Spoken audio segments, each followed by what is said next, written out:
Welcome. Thank you so much for joining us this afternoon, and you are in for a treat. We've got a great group, and we're very proud of them. And of course, a big thank you to all of you who have been supporting them along the way.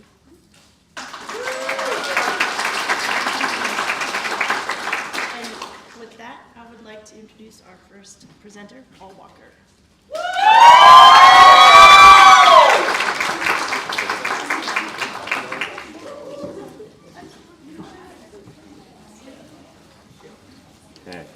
Hi. I'm Paul Walker, not the Fast and Furious one. Welcome to my senior presentation. Alrighty. So, today you'll be viewing a series of my projects that I've done over the course of my years here in the animation concentration. First up, we've got my demo reel, which is just a few of my favorite videos that I've done, animations, any 3D modeling. It's kind of like a bunch of those put together in one video. So let's play on that.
So that was my demo reel. And that's the end of my presentation.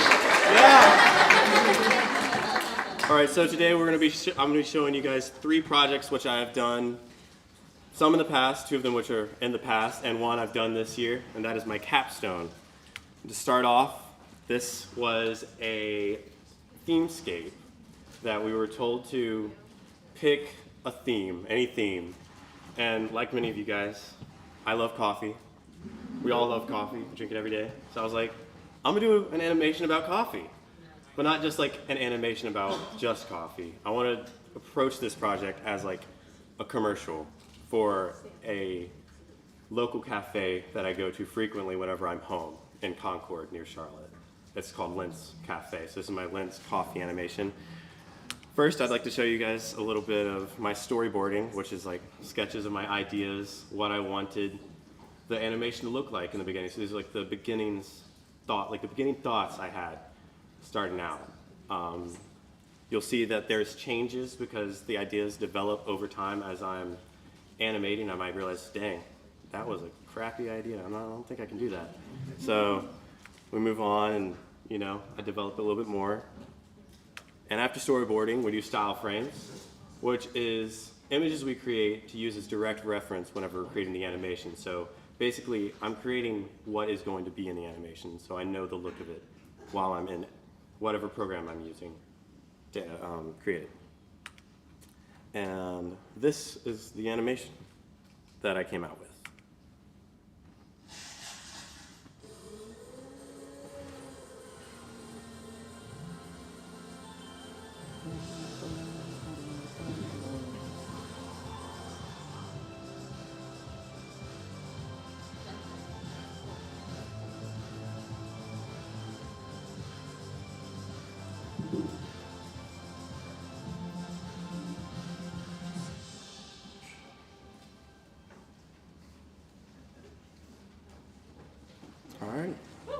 that.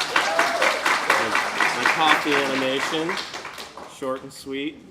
Next up is a project which was an infographic we were supposed to make last year in our motion design class. This is a bee animation. I chose bees because I love honey. I love bees. My uncle's a beekeeper, my aunt's a beekeeper. Yeah. So I was like, this is gonna be a fun project. I was like, if I do this, I can get input from my uncle and my aunt if they could give me any. And if I need to create my own audio, I'll just have them do the voice. I ended up not going with doing that, and I just found a video with a bunch of bee facts. First off, again, thumbnails, storyboards. These are all my thumbnails that I had drawn out, trying to figure out what kind of like style I wanted to go for. It changed a lot over like the course of time while I was sketching. I was like, that doesn't look good. It was going to be a lot more simpler than what it turns out to be. This was my second try. It's very similar to those thumbnails that you just previously saw. Definitely lots of changes. Like, I ended up doing a lot less pie charts. I felt that was really boring. I was like, I'll just stick with really eye-grabbing visuals and less of like the information, so I'll depend on the audio to tell you guys what the facts are. This was some style frames / storyboards that I created. I wanted to get a better idea of the look, so I developed these pretty rough looking style frames. And this is that project. The reason we call people who have to tend to so many duties a busy bee is because bees themselves are often quite busy. Bees are some of the most hardworking animals ever. In their colony, they each have a role to fulfill. Together, they make the sweetest honey. Of course, that isn't all there is to these insects. Beyond the buzzing, yellow stripes, and sharp stingers, there's still a lot that people don't know about bees. If you're curious to find out more, then keep watching for these surprising bee facts. Don't forget to like and subscribe for more bee facts and study the world one click at a time.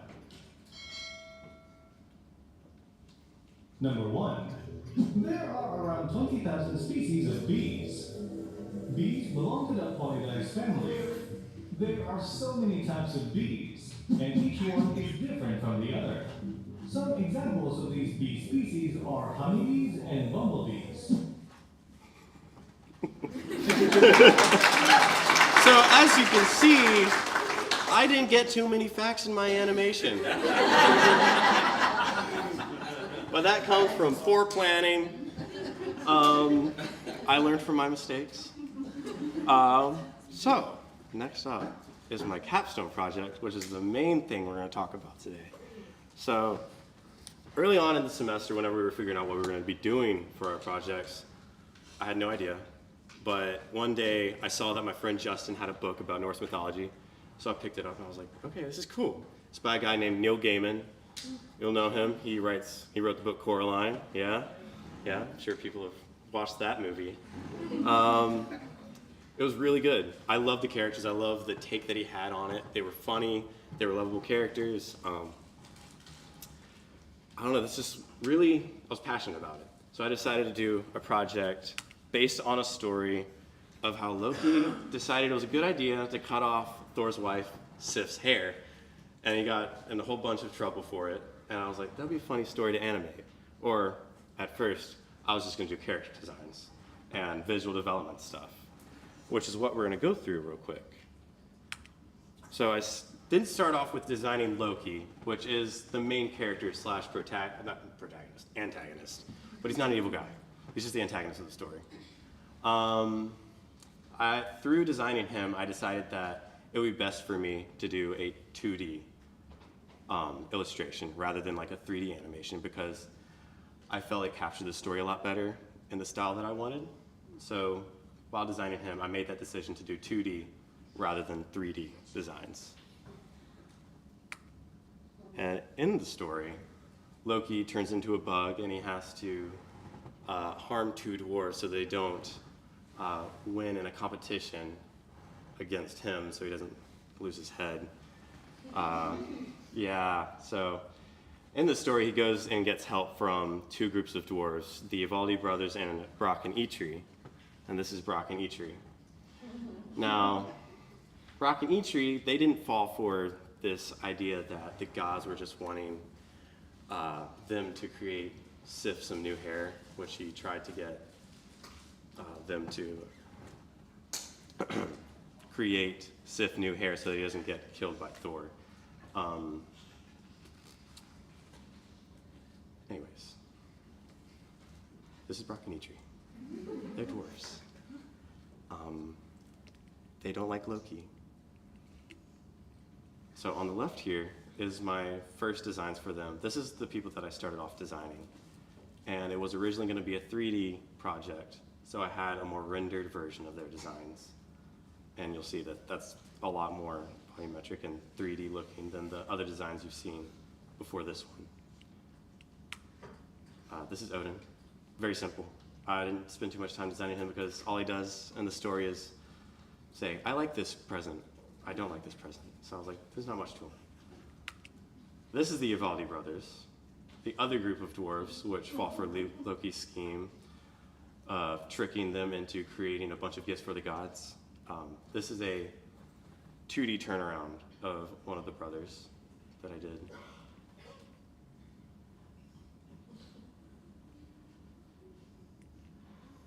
This is that same 2D turnaround, just putting all the different views. Some sketches and silhouettes of said characters. Thor. I changed him a lot through designing. Like, he went from very big, bulky, serious-looking guy to a funny, larger guy to an upside-down Dorito, which is what he pretty much ends up as. So on your left was my first idea. I was like, this real beefy guy, red hair. On your right is what I thought was going to be my final design. I really liked his hair and his beard, and I kept those aspects of him. So, bottom there, that is a frame from my storyboard that I created for this whole project. And you'll see that, like, it's a good mixture between the two designs that I ended up with, so it'll be easier to animate him with. This is more sketches of Thor. See some silhouettes on top. You'll see like some of the ideas that I went through. Like on the upper left, that's that more serious looking Thor. This is an unused version of Thor that I really liked, but I felt would be way too hard to animate. Because this is so much aspects to him. He's got his little strap, he's got a belt. I was like, nah, can't do it. This is some environments. I didn't do too many environments because I kind of steered away from doing all viz dev. I kind of was really rooting for just character design because that's what I was enjoying doing. That is a 3D model of Thor's hammer that I made so that I could get a good idea of what it would look like in different perspectives to make it easier while designing the 2D versions. Now, the next two are some designs that I did early on whenever I was designing Brock and Eitri as 3D characters for a 3D project. And you'll see like this one's also very rendered because I was going to 3D model it because that's what the project was going towards. Another prop that I designed. Now, after finishing all my character designs, I really felt like I really wanted to do like a storyboard or like continue on with these characters and bring them to life. So about 3 weeks ago, I started storyboarding an idea of what this would look like if it was adapted into an animated short. And with the help of one of my friends, I was able to like refine it some to get a good idea of what I wanted to do. And I did that. And then I decided that I wanted to make an animatic during that time. An animatic is like a moving storyboard, basically. And that's what I'm gonna show you next. That was like my final capstone. So here it is.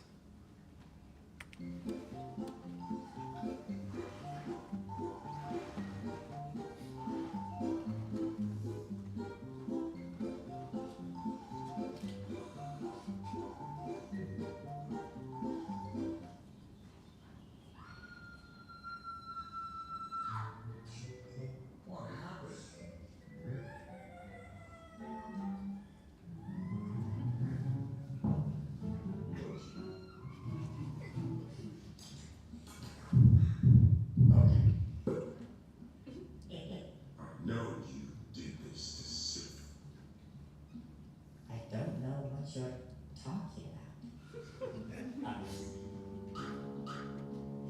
You have till the end of the day to fix this.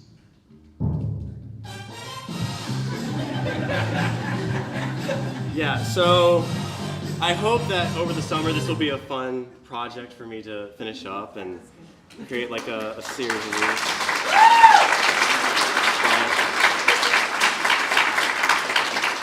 Thank you for coming. Now, up next we have Nicole Lyles.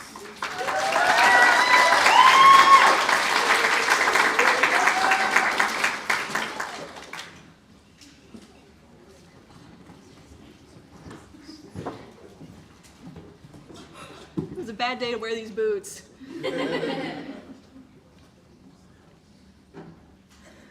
All right. Hello, everyone. My name is Nikki. Hi. Hello. My name is Nikki. Welcome to the senior presentation, and thank you for coming. So, as always, we're going to start off with the demo reel. I mostly do 2D work, so that's like all you're going to see.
So the first project I want to show before I show my capstone is a group project that I worked on in one of the past semesters.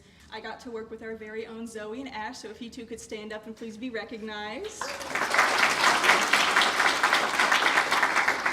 Together we worked very hard to put together an animated short that features a skeleton who is trying to find the perfect candle to stick into his pumpkin bindle, but happens to pick a very wrong choice. So please wish him luck, and I'd like to present Wix Waxy Fix.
normally what we would do with the group projects is the first person to present will show the entire group project, and from then on out, the following members will show their contribution to it.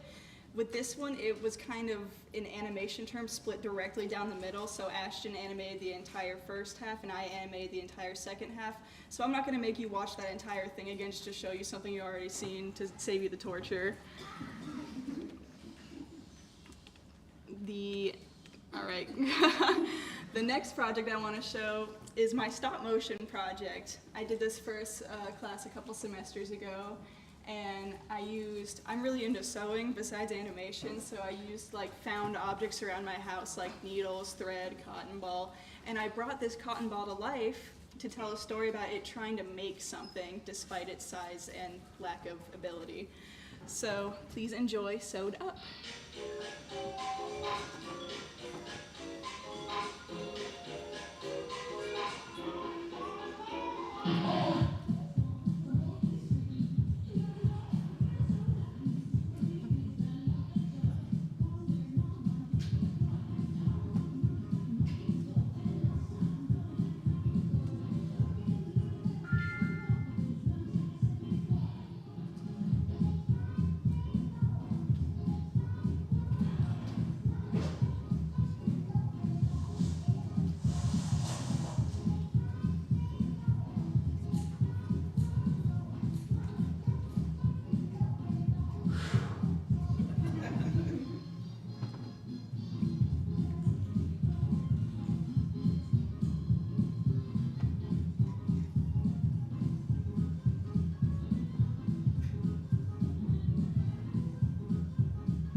I want to show before I get to the capstone is an animated infographic I did.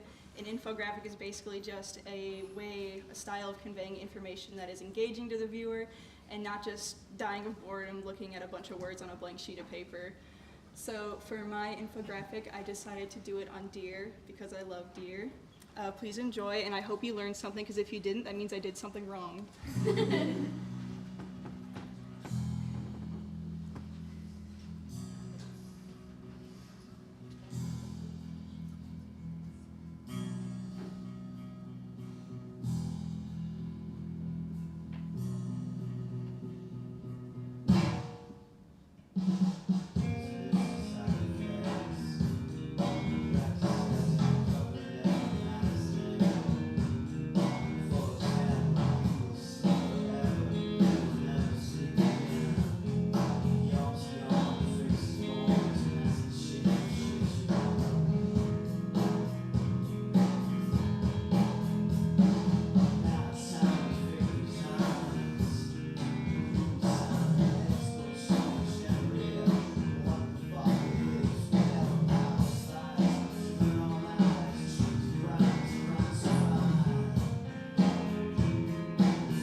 Capstone, I wanted to commemorate the memories that I made with my friends over at ECU these past 4 years, so I decided to throw it into a little music video. And before I show you the actual video, I want to introduce you to these people so they're not just like strangers on a screen. Here are the girls, who I think are here today, right? There you losers are. Okay, I'm so glad. So on the left, we have Cheyenne. She is undoubtedly the coolest one out of any of us in the group. She can outdrink a bear. No one knows, or she knows more about cars than her actual degree, and no one can spell her name right. I had to make sure I did this right like 3 times before I made it. In the middle, we have Mel. She is your staple gamer girl. Any anime you recommend, she's already watched it. She makes a pretty mean spaghetti. and her bed is made of more frog squishmallows than bed. And on the right, we have Serena. She is the animal nature lover. She wishes she was born a mushroom instead of a person. She acts calm, but I'm scared of what's really inside of her, and she has the stare. Moving on. We have the boys. Unfortunately, 2 of them couldn't make it today because they're losers. No, not actually.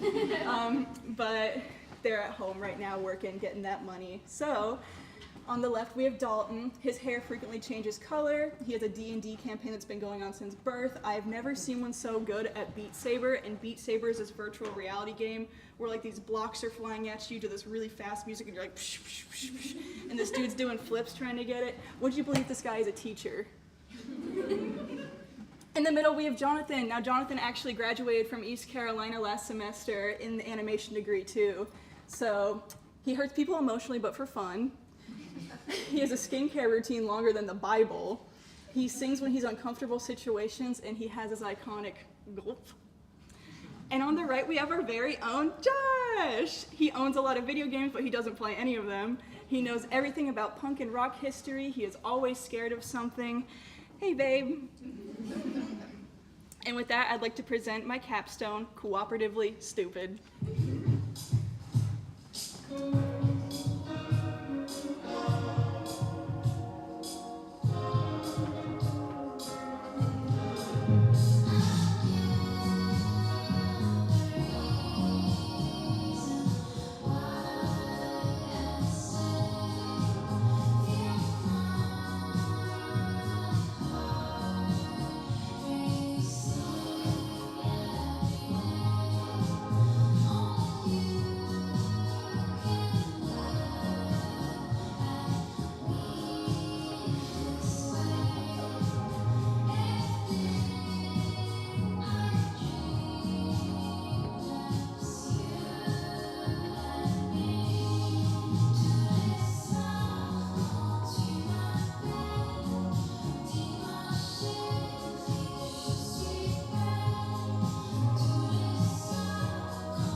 Thanks for coming!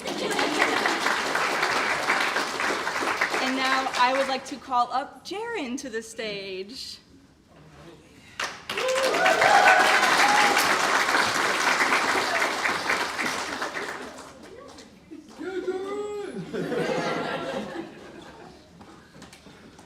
All right.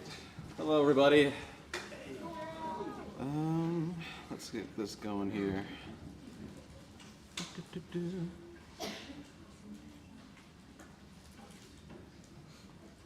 Come on. You know you want to open. I probably opened it like 3 times. Let's see. All right. So hi. As you know, I am Jaron.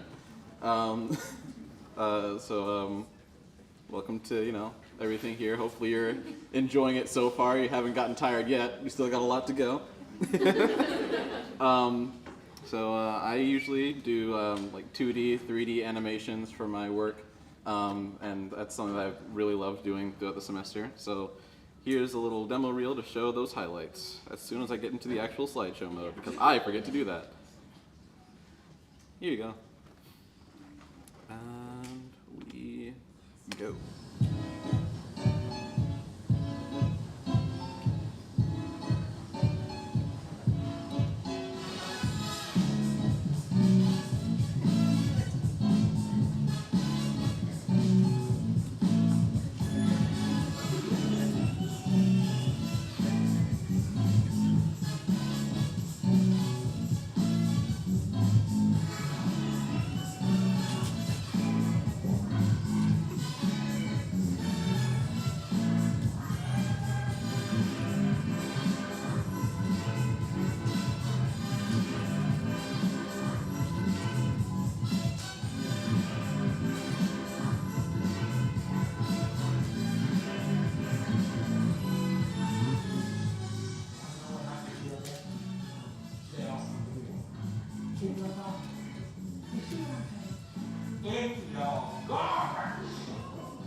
So I'm going to show you a couple of projects that I worked on over my years here, and then my final little bit. So let's start with Colomancy.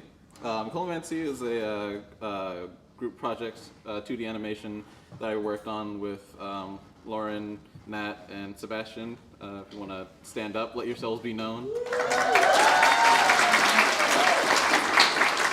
I also worked on it with the aforementioned Jonathan, who was in Nikki's capstone. He couldn't make it, but boo. It was probably one of my favorite projects to work on. It was this. It was a 2D short about this kitchen in a world where magic is normal, but magic is not allowed in the kitchen. However, our main character, the chef, uses magic as a shortcut for a food critic's order, and it doesn't go as well as you might hope. So here we go. Let's have a look.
wasn't that a nice little story there?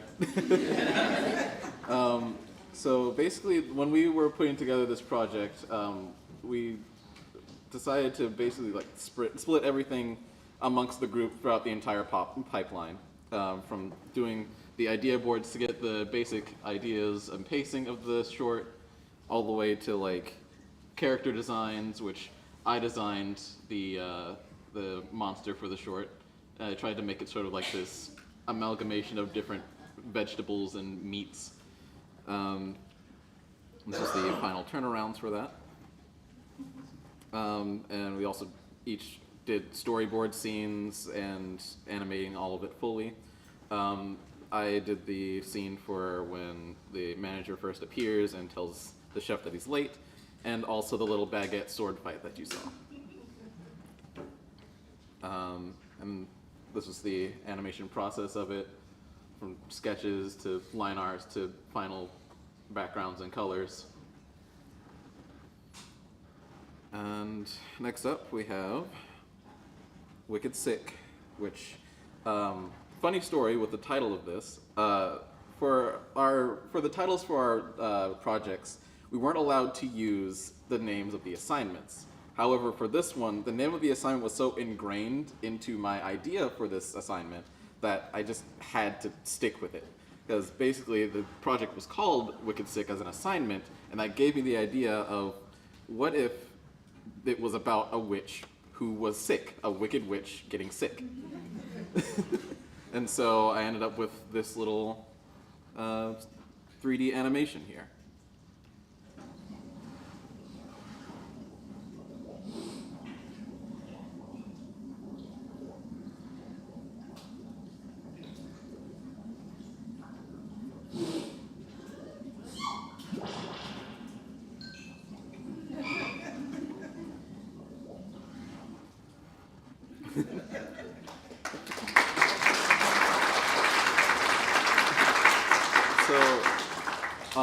So for this project, we had to start out with at least 2 different ideas for what we wanted to do.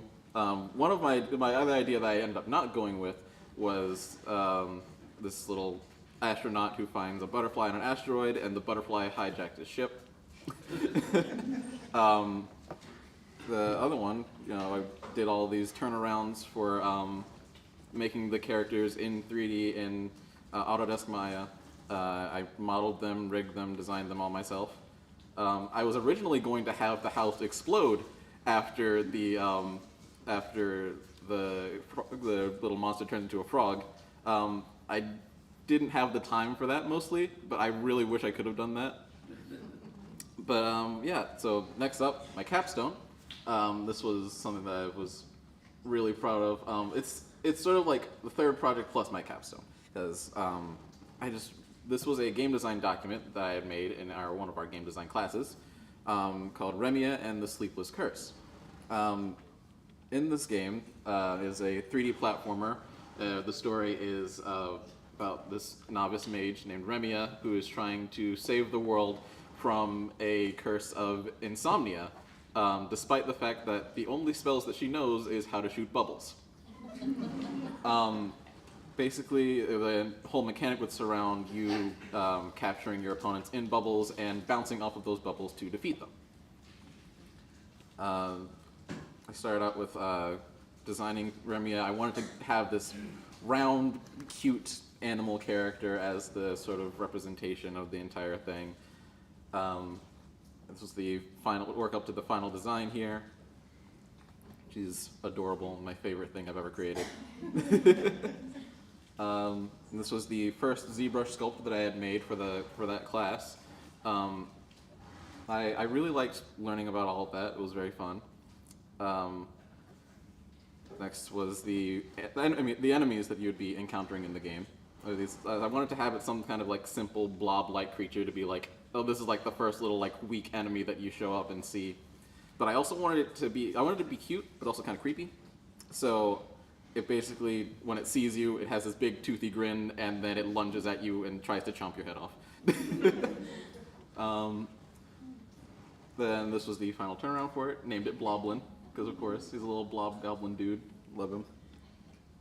Here's the environments that I had sketched out for it. I wanted to go for a sort of timeless, whimsical look for the world. And I created assets and level design for it as well in Unreal Engine. And then that brings us to our capstone, because I loved this project so much that I didn't want to put it down for my final. So I brought it into the final as animating the character. I basically decided to create a new character model from scratch in Autodesk Maya and model it and rig it and create some basic animations for that model. So this is the redone model with Maya poly modeling. Most of the stuff has been changed. The only things that I didn't change were the tail and the neck fluff. I wanted to go with like something special for the face because I didn't want to just like do like a mesh rig like most 3D animations would do. So I decided to draw actual like faces on in like PNGs and make like a certain part of the mesh display those facial features when shifted around. This was the rig and model that I had to do for it. This is probably one of the most complex skeletons that I've ever done for a 3D model, and definitely one of my favorites because of that. I'm really proud of how that turned out. I had to even do like weight painting stuff, which is basically applying the influence of those bones.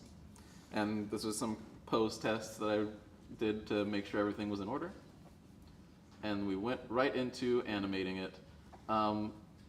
So this was like an attack animation that I had done for her.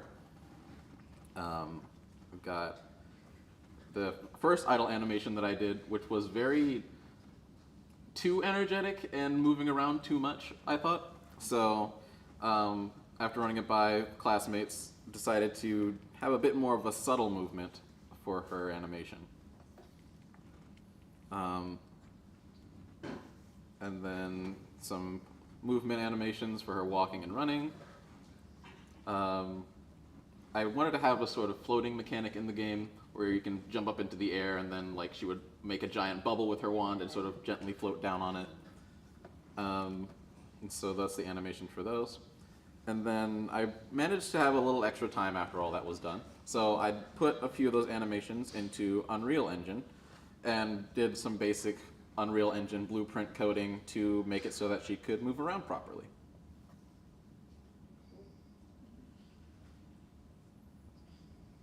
I really love how I was able to make her feel very like bouncy and cartoony.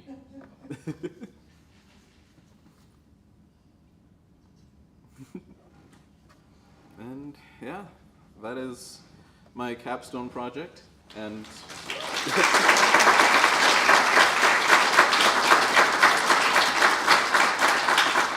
seeing all of this now, it made me very like happy to see how far I'd come with everything. And stop that. I'm really glad to have been able to take all these courses here.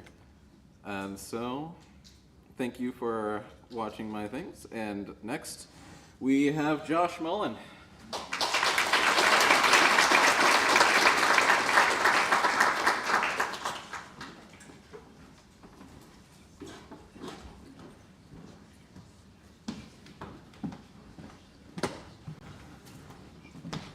How's everybody doing? Good. I like to hear it. My name is Josh. I will be presenting my capstone, 2 or 3, was it 2 animations? I can't remember. But what I'll be presenting to you today, well, first off, let me give some clarity to it. Before, one of the biggest things that happened in this class specifically was that Professor McIntyre would always approach me for every presentation and would go, "What you got, Josh?" Sometimes I had a good answer. Others I didn't. But it's okay, because I think inevitably it worked out in the end. Here's to you, Professor McIntyre. Here's what I got. So if you saw the poster outside, that was mine. As pale and sickly as ever. A little bit of background for me. Don't mind the little me. But I like to do animation just like everybody else here does. I like to do music, and I really enjoy skateboarding. So I like those themes a lot, especially in presenting or developing ideas. And I utilize these programs and the classes and courses that we've taken to have a good, fun spin on it. You know? So I want to show you my demo reel. Let's see how.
Thank you.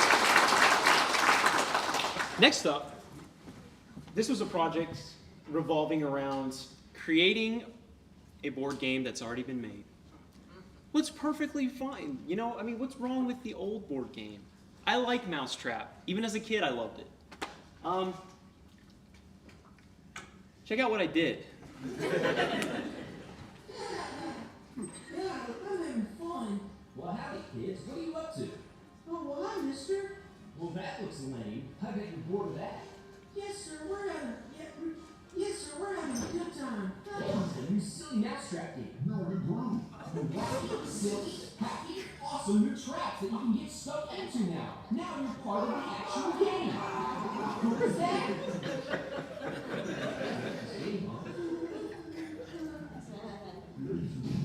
Silly mousetrap.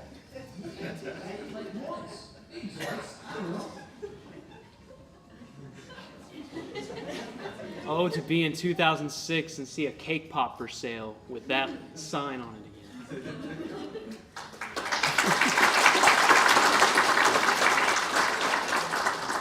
This next one was a motion graphic or motion animation design, however you want to phrase it. This one focused around a themescape. So what I wanted to do was a cool one. So what's cooler than ice? The original audio, realizing that it's more mainstream, as in like the audio is a little bit more well-known. They're like a small indie band, Radiohead. Yeah, nobody's heard of them, I know.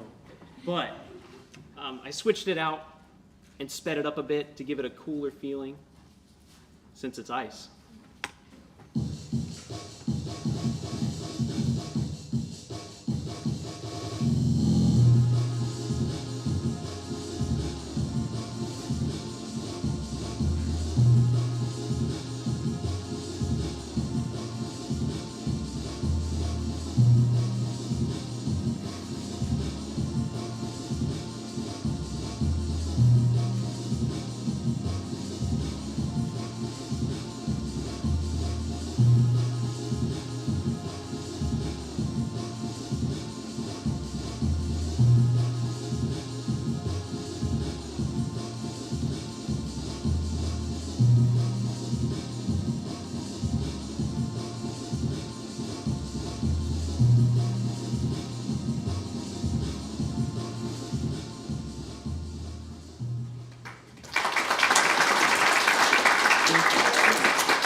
Junk!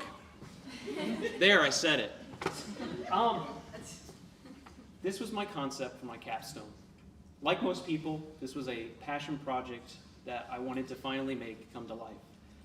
This was fleshed out over the course of months. Process work, that is. everything else kind of fell into place unexpectedly, whether intentionally or not. That's an oxymoron, isn't it? Anyway, but what I had for the original concept was I really like the old school Cartoon Network. I really like the old MTV animation. I like Beavis and Butthead. And I wanted to orient a graffiti style skater kid kind of idea. So this is the concept. You don't have to read it, I promise. But it's kids doing what they love. It's as simple as it can get. So here are the characters. I wanted to do something colorful, vibrant, action-packed. I even wanted to have something that would be iconic silhouette-wise. So something that you could see in the shadow and go, I recognize that. With that, I have the concept art. I have what was being constructed, some of the finalized changes. You see some of these X's out of here. That just shows that I didn't know what I was doing. I was basically shooting spitballs at the wall, hoping I could get something right. But we finally came to a decision with a rough storyboard. It's hieroglyphics to most of you here, but that, for us that know it, I think we can hopefully get the same idea or get the general idea of what's happening.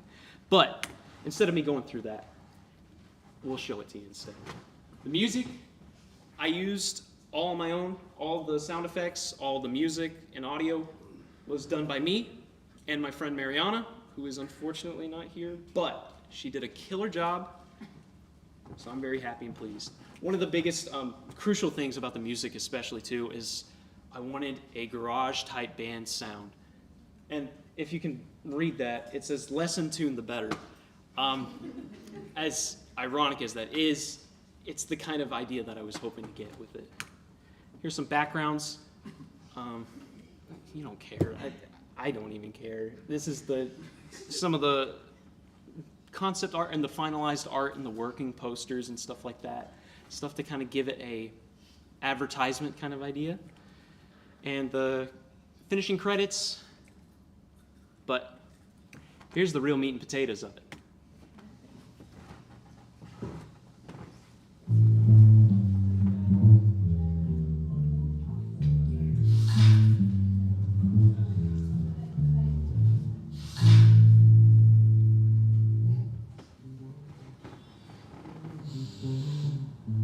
It looks fresh.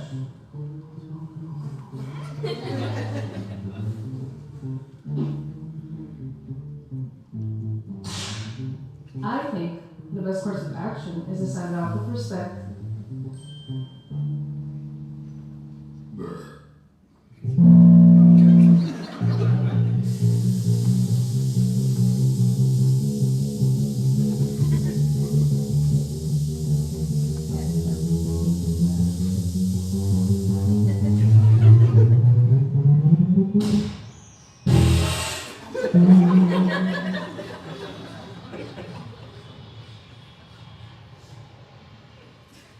My conscience is clear.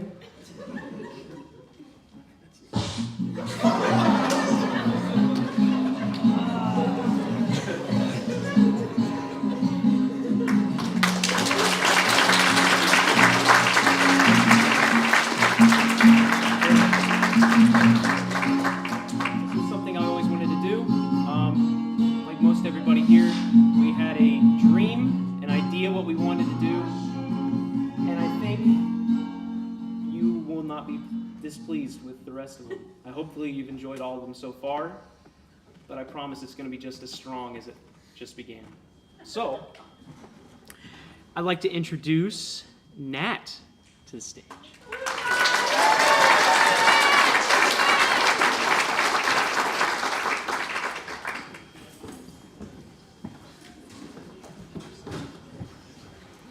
Hello, everyone. I managed to get sick like the day before, so worst timing in the world, but they don't sound too bad. All right. You seen this guy around? There's some posters up for them. I hope they get caught. Hi, my name's Nat. I'm mostly a 2D animator, and I'm graduating from both animation and illustration this semester. So For my senior show, I picked several projects that I feel marked my the growth of my journey from both like an artistic sense and also like the kind of like ambition that I have towards what I create. So without further ado, you want to see a demo reel?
So the first project I want to show you guys was the stop motion animation I did, which I hadn't done stop motion in a really long time, since maybe I was like 11 with Legos, and it was not good.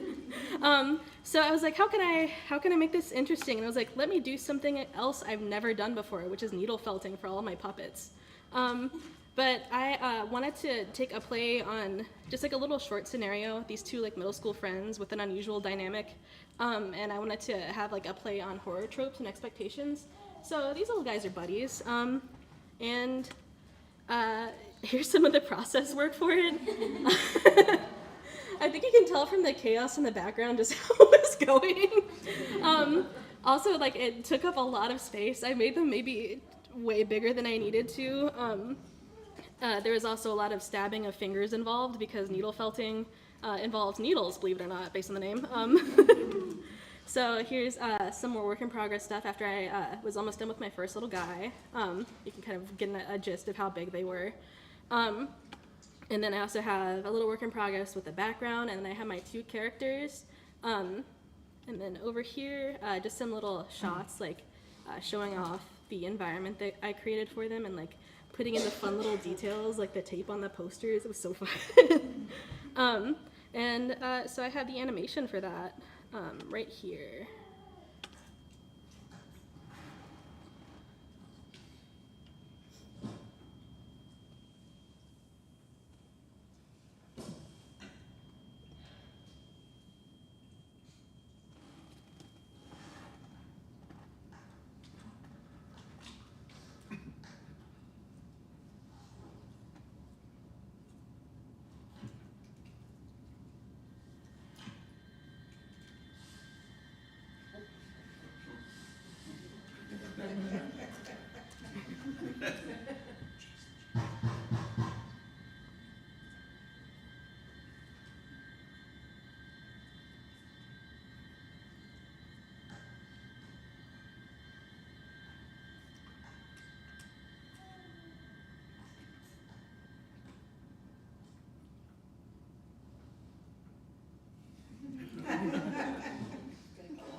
And that was also difficult, I forgot to mention, because with stop motion, you need little things to hold down the feet of your characters, and I did not think about that at all until I was animating, so I used needles. Needles through the cardboard, and I sounded so violent talking about it, like, yeah, I'm stabbing the felt in this puppet, and I'm like shoving needles in their feet, but the end product hopefully is pretty cute. So this next project, this is actually from a little while ago. But I wanted to include it because it was one of the first times I went really in depth with like visual development on something. There are a lot of sketches involved, but basically the gist of this is that it was a game design, and I wanted to make something that represented a lot of the games I enjoyed playing in high school, like the sort of RPG maker, like not anything particularly interesting mechanically, but like a silly storyline to go along with it. So the concept here was this lady and her dog who moved into a haunted house, and this house, as I mentioned, is haunted, and the owner does not notice any of it, especially when the ghosts get a little bit more violent, and it's up to her long-haired chihuahua to protect her and try to get to the bottom of this. So here are my initial sketches for this little dog, this little silly dog. And this is like the main ghost lady. Her name is Celine, and she was an artist and like star in the 20s who like disappeared mysteriously. Turns out she went to this one particular house to live the rest of her life in solitude. But it's not solitude anymore because there's, like I said, an annoying dog. And then I have some final turnarounds for both of these characters. I wanted Mocha the dog to seem really erratic and Celine to have this kind of like I said, 1920s kind of influence, really interesting shape language with the hat. And then I have some more stuff here. That's Susie, who's the owner of Mocha, who loves horror and doesn't know that she's living in a horror movie at this point. And one of my little ghost designs, as well as some UI stuff. I also had fun with the props and backgrounds, just kind of like making this dusty old house. And picking out some props that you could use that your thing. Like I didn't include it in here, but the little Wii remote is like a throwable, so you can use it to attack the ghosts. But here is the last stuff that we did for this project, which was a little in-game screenshot, and then a little animation showing what gameplay might look like.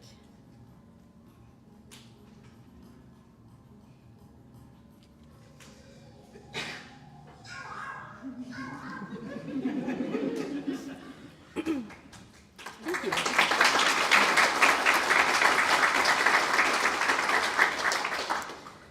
You seen this before? You heard about this? So as Jaron mentioned, I was in Colomancy along with him, Lauren, Sebastian, and Jonathan, dearly departed. 'Cause he's not here. He's fine. I said that. But so my role in this, I'm trying to show you guys some stuff that you might not have seen.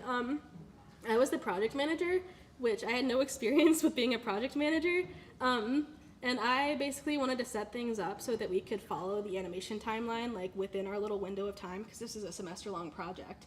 But I also wanted to make sure that like we were staying within a consistent style, but still having as much creative freedom as possible. So I had like this little style guide where I like created brushes and kind of like laid out the expectations for that. I had like a color script, which is basically in a project as things move along, the colors will change to kind of complement the action. And then also some concept stuff for the kitchen, and that's the one that we ended up going with. I also, we each designed a character for this project, and I chose the critic, which I landed on this pretty fast. I like shape language a lot. I thought that she had like a very like particular kind of aura. So that was my character for that. And then here's just a little thing with some of the animation that I did for this, if you can point out my parts here. And also the, the little random shock value slide that I made for it. But yeah, that was Colomancy. And now, onto the big bad, the capstone. So I was really lost in the beginning with how to approach this, because I had built it up in my mind as like, oh, it's this final project, this is the last thing you're gonna do in school, and I wanted it to be good, but I like was struggling so hard to come up with an idea that I felt really rang true. And then I decided to base my project off of burnout, which is unfortunately all too common in art school. But I wanted to try and tackle sort of taking something that was initially a passion and like trying to monetize it, trying to turn it into a career, and how it can lose context in your mind, and how it's important to stay in tune with that original love you had for something. And so previously that was my character design. Like I said, I also kind of came up with this one, or came on to this design pretty quickly, because I just wanted to choose a character who had a bunch of aspects that I enjoyed drawing a lot. So there's just some little test animations I did pretty early on, trying to get an idea of how I wanted this thing to move. And then I got into storyboarding a lot. This is my first time like actually going really in depth with a storyboard, trying to plan out all the action because this was such an important message to me. And also I found a program that made my life a lot easier, so I was on top of it. And this character, because of their fun to draw like appearance for me, they ended up sneaking into a bunch of other stuff. Just like whenever I had any downtime, I would draw them or like include them into my other projects. But without further ado, you want to see the full thing? Because here it is.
But yeah, just going back to childhood kind of to refine that spark. And I've been doing that, and it's very important. Make sure you do that. I'm looking at all of you guys right here. I'm looking at all you guys. But yeah, that's the end of my presentation. Thank you so much.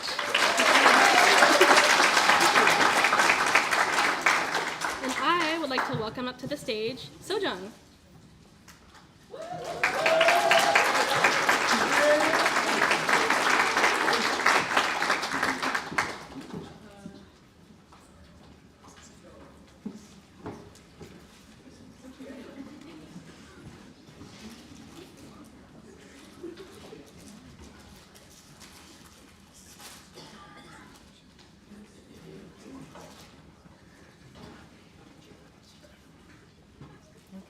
Hi everybody, thank you all for coming to our senior show. My name is Sojung Ko, and good afternoon. Thank you. I will start with my demo reel.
for today, I prepared 4 projects to show you. They are Christmas Polaroid, Don't Smell My Feet, Bird Poop, and Stop Sign. 3 of them are stop motion, and 1 of them is a 2D animation. Before I start talking about my first project, I want to briefly share with you where my inspirations come from. My inspirations come from family. The work I make explores relationships. The relationship with my dog Kami, my husband, my parents, my brother, and his family. Although the relationship I have with Kami seems one-sided, I can't help but continue to win her love by giving her love. My aim is that the audience finds connections with my work that remind them of their own loving relationships. The first project is called Christmas Polaroid. The goal was to create a stop motion, and for those of you who may not be familiar with stop motion, it is a series of frames or photos put together to create the appearance of movement. And for my stop motion, I chose to use a variety of medium, such as clay, felt, and paper. This project, I was inspired by my dog. I had a situation during Christmas. I wanted to take a photo with her. She did not feel the same way. The process began with storyboards. In the story, you will see an unhappy dog and happy girl taking a photo together, but you will see later how the photo actually turns out. After the storyboards, I moved on to making the characters, the dog and the girl, and the indoor environment.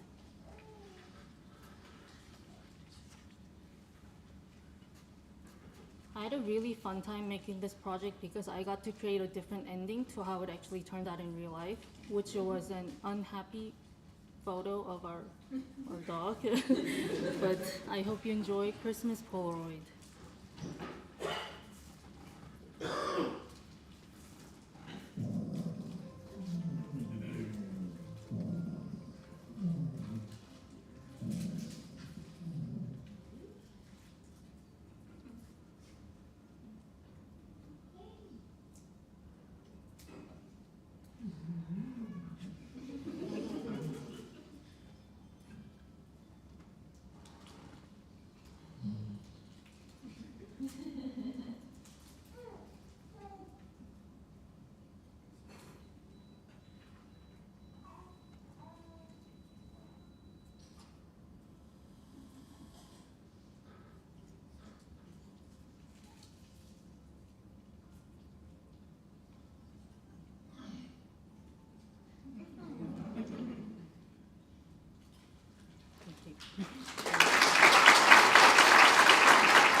In my mind, she was smiling in the photo. I don't know. Second project is Don't Smell My Feet. This was a project for our game design class, and our goal was to create a 2D animation of a gameplay. Again, I was inspired by my dog. I love smelling my dog's paws, and she does not like it. So I started thinking, I wonder what she thinks of it every time I try to smelling her paws. So in this game, the player will get to control the dog and try to avoid the girl from smelling her paws. Because every time the girl succeeds, the dog's energy level will go down. The process began with the drawings of the dog and the girl, and that's an unhappy dog and a happy girl. After the characters, I moved on to the 2 environments, the bedroom and the living room, and the props. And in the animation, you will see Susie, the girl, sneaking up on Miso, the dog, and smelling her paws. For this project, I wanted to reach the audience who might also like smelling their dog's paws and think from dog's perspective. So without further ado, here's Don't Smell My Feet.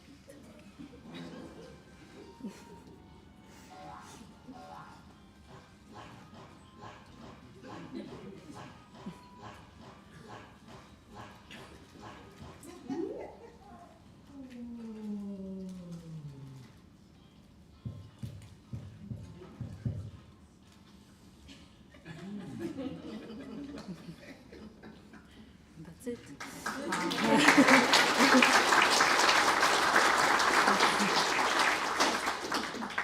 This next project is called Bird Poop. This was actually part of a group project that I got to work on.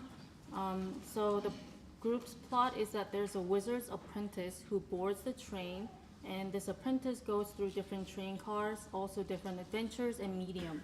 So each of our members took a train car, and some of us did 2D, some of us did 3D. I chose stop motion.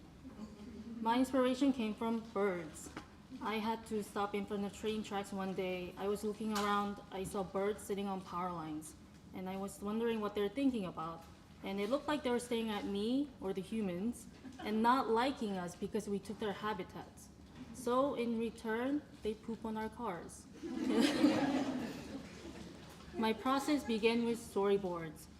And in the animation, you will see two birds on a tree and the apprentice driving his car through a neighborhood. And the bird will poop on his car, and the apprentice will panic, and then he will fly through a train door. After the storyboards, I moved on to making the environment, the props, the characters, and at the bottom right corner, you will see the train door at the end that he will fly through.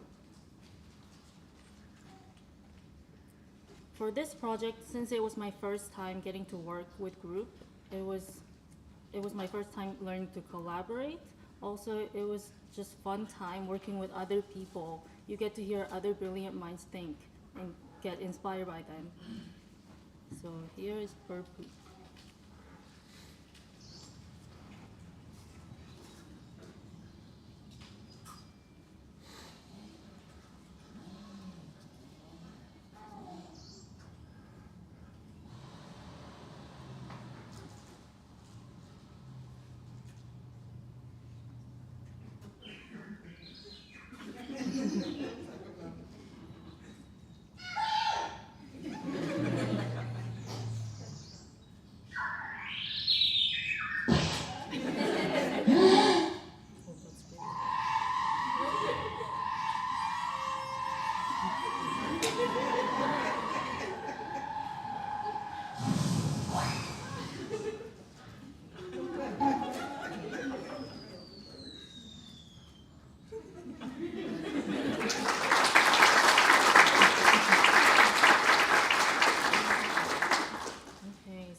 Capstone project is called Stop Sign.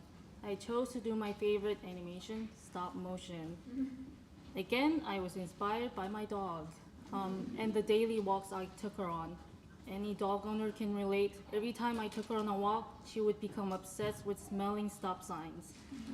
Sometimes, or all the time, I was jealous of the stop signs because she would show more affection towards them than towards me. So I started wondering, would she give me the same amount of love if I dressed up as a stop sign? So there I am. For this process, I began with storyboards, and in the story you will see unhappy dog and happy girl going on walks, and the dog comes across a stop sign and starts smelling it, starts falling in love with it. So the jealous girl will think of an idea to dress up as a stop sign, but you'll get to see whether she wins the love or not. After the storyboards, I moved on to making the two environments, the indoor and the outdoor, and then the characters. And there was a progress in this stop motion compared to the previous one. I made 5 different masks for this stop motion, and this helped me a lot with making smoother transition between expressions. Now I hope you all enjoy Stop Sign and see whether the girl wins the dog's love.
unfortunately, that was a sad ending. So my biggest takeaway from doing many projects at ECU is that I truly enjoy and feel warm inside when I get to work on pieces that involve personal relationships, especially my dog, Gami. Because I love stop motion, I wanted to share my experiences through that medium. And although many of my projects have been related to my dog, I want to continue growing not only as an animator, but also reaching out to the diverse audience through diverse contents. I also learned that I'm still trying to win my dog's love.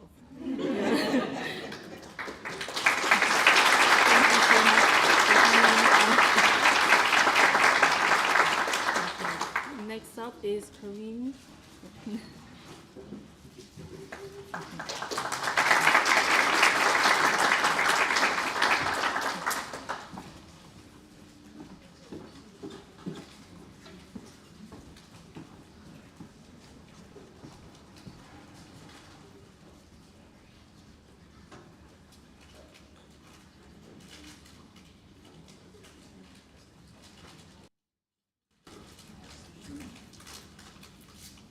Hello everyone, hope you guys are doing well.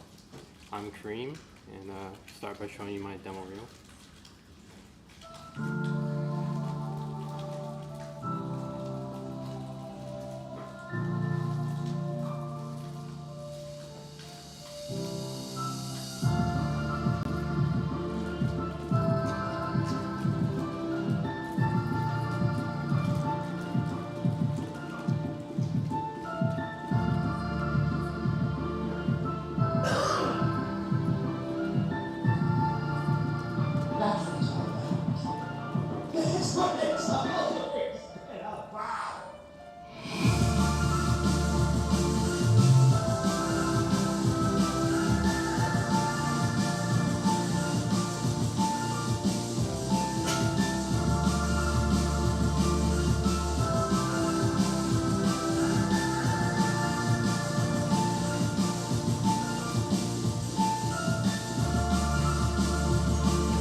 For my first project I'm showing you, it's a infographic.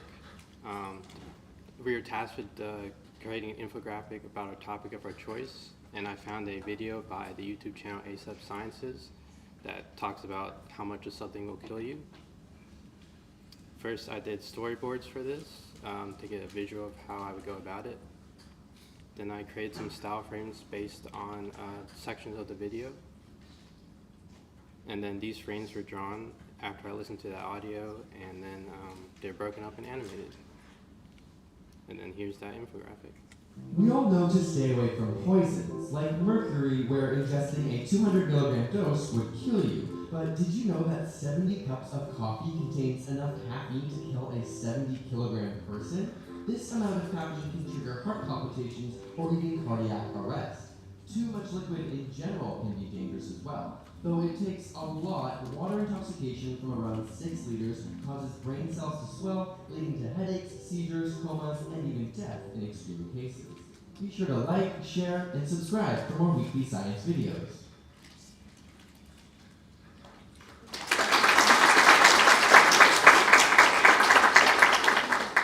For my next project, this was where we got a chance to design a game from the ground up, starting with the story to eventually 3D modeling the characters and the environment. And this game I created is called The Bloodborne Tales. It's based on a detective who's trying to solve the mysterious disappearances of people in the town while fighting the sudden appearances of infected creatures.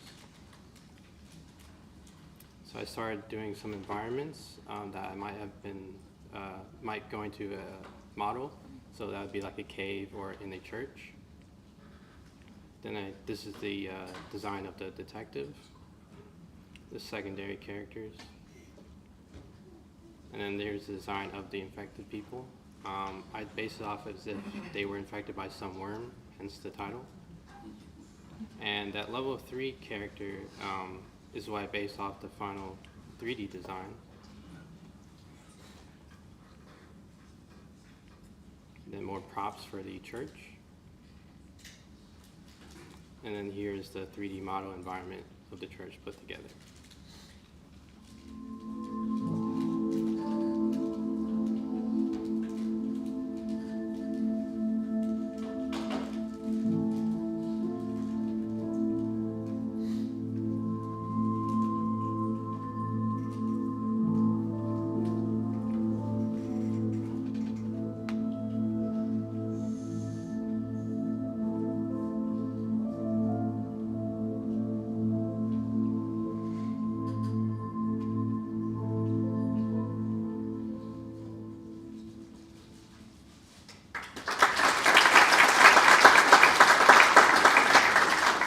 So for my final project, I wanted to create a 2D short. I created this idea over winter break. It's about a group of soldiers who break into a prison to free their leader. In this prison, they have to sneak around and fight. Ultimately, the idea kind of changed from that, but it's still there. I started with character designs of the soldiers. Captain 0 is in the middle, and then Soldier 2 and 3. Here's their design sheet. And then the antagonist, the main android, so they'll be fighting. And then I did some color exploration. And then this is here what the final characters would look like. Then I did some storyboarding. You'll see that's the animatic of the storyboards there. I almost did about over 100 storyboards, but I cut the final story a little bit more shorter. Then here's some other assets of the prison / fortress, and then the ship that the soldiers come in on. I only drew one side of each because I knew it wouldn't be showing too much. And here's some more environment work of inside the fortress.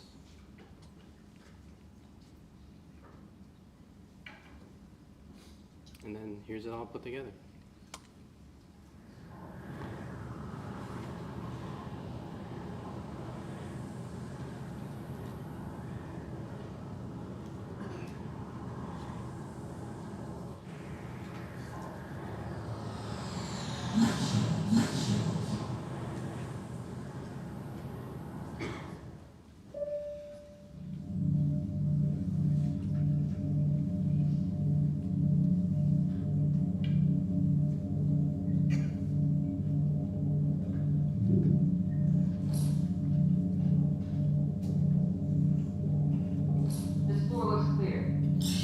That key signature is in the lower level.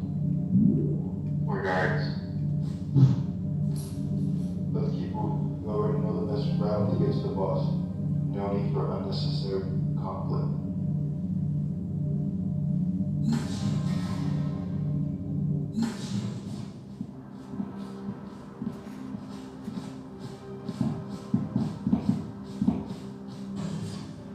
Hold up. You don't want to lose your life. Step out of the way. We don't want to hurt you. You are trespassing. Identify yourself and surrender your weapons or force will be used. Stand for it. You should go back. No, we can't take it. It's going one faster. Take it out.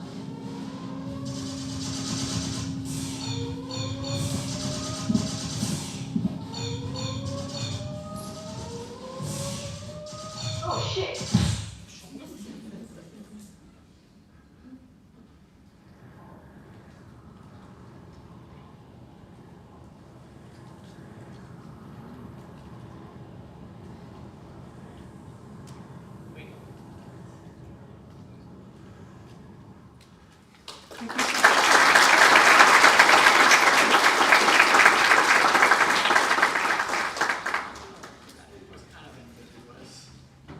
And then next up we have Alyx.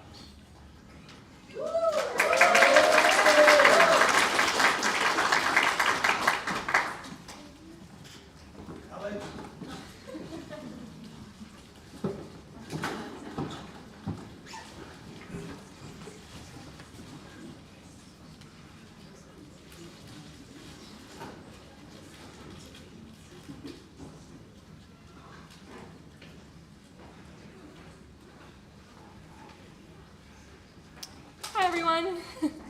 My name is Alyx. This is my senior capstone. We're going to start off with my demo reel.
This is my first project. It is the first game design that we went over in that semester. It's supposed to be a 3D platformer, sort of like Banjo-Kazooie or Spyro the Dragon. The plot is that the player must stop the spread of a serum that is giving superpowers to animals that don't have them, and are turning the villain is turning them into a army, basically. So this is the main character. Her name is Avery. She is a fruit bat. I chose fruit bat just because I thought that bats are usually portrayed as villains, and they're actually kind of cute. So I figured I'd kind of flip that on its head. I also tried to do sort of a similar thing with most of the other characters. So besides Avery, which is this is her finished artwork, the major final villain is a ram, who is which is a prey animal usually. He has psychic powers, and because the serum that he has created hasn't been tested on animals who already have superpowers, he ends up kind of turning into a monster in the final stage of the boss fight. And I really had fun designing these. This is his final reference sheet. Extra characters. This is a character I decided to create mostly just to play off the protagonist character, as I didn't have a good way to characterize her. I also figured she would be an interesting character to play as after finishing the game for the first time. This is the first boss. His name is Marin. He's a German Shepherd. And this is the second boss, Dr. Emmett, who is a platypus. He's the one who creates the serum. As for props, it was mostly just power-ups and collectibles, as the games I based them off of have a lot of collectibles usually. They would essentially just make your character stronger as you went. These are the collectible I decided on would be vials of the serum, because I thought syringes might be a little too much. And then this is the mech that is featured in the second boss fight. These are the final props. And then the environments, basically this takes place in a city, and each level takes place in a different part of the city. So level 1 would be the west side of the city. The second one would be in a warehouse that turns into a laboratory in the east side of the city. And then the final level would be in the downtown section in an office park. More environment. And these were the final 2 environments I made. The user interface, basically just stuff like health bars, the title screen. I went over level selection maps, pause menu, collectible menus. I actually really had a fun time making the menus out of everything. These are the ones I basically settled on. And then the final product, this is what a screenshot of the game might look like. And then the animation that we had to make, including a walk cycle, run cycle, jump, and a fourth extra action.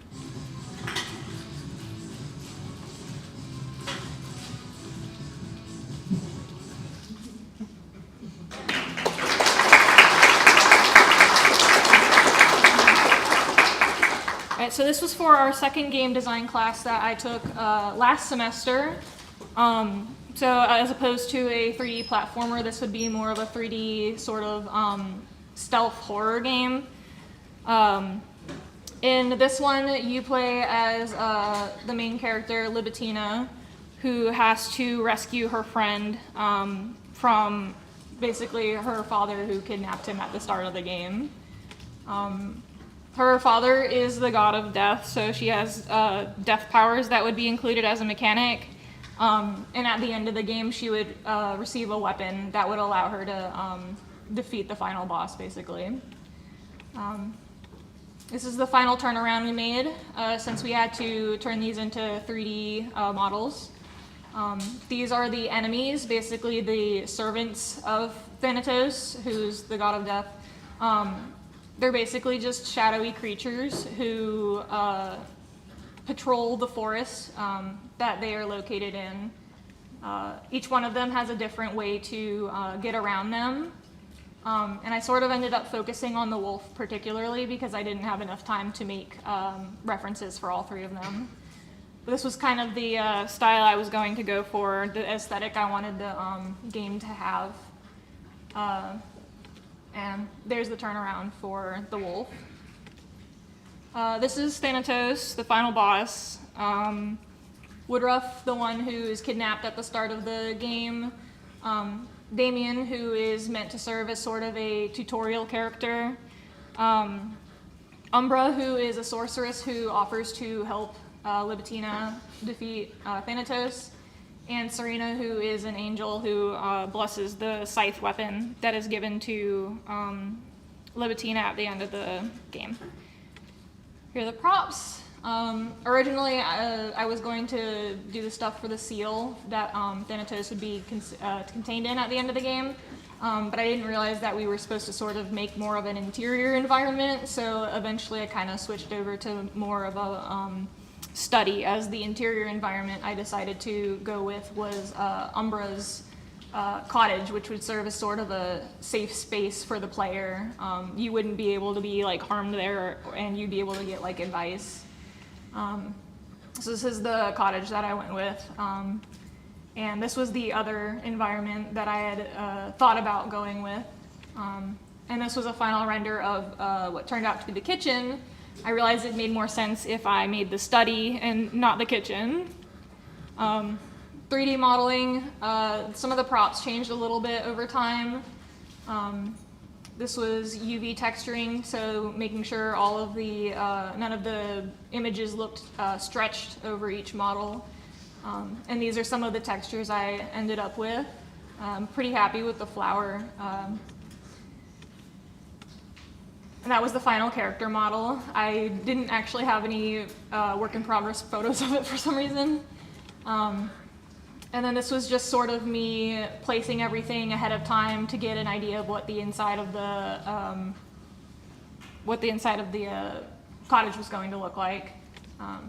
This is what it looked like after I imported it into the Unreal Game Engine. All of the potion bottles, stacks of books. And then here are the final screenshots of what it looked like in game. I'm really happy with how this turned out still. All right, here is a video render of the location.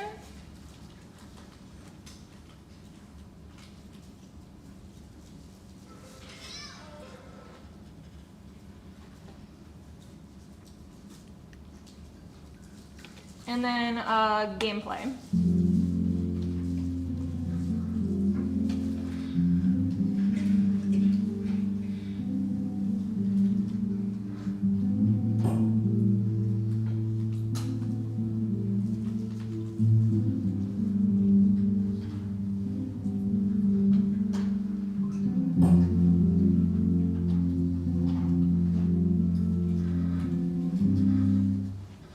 really good at gameplay.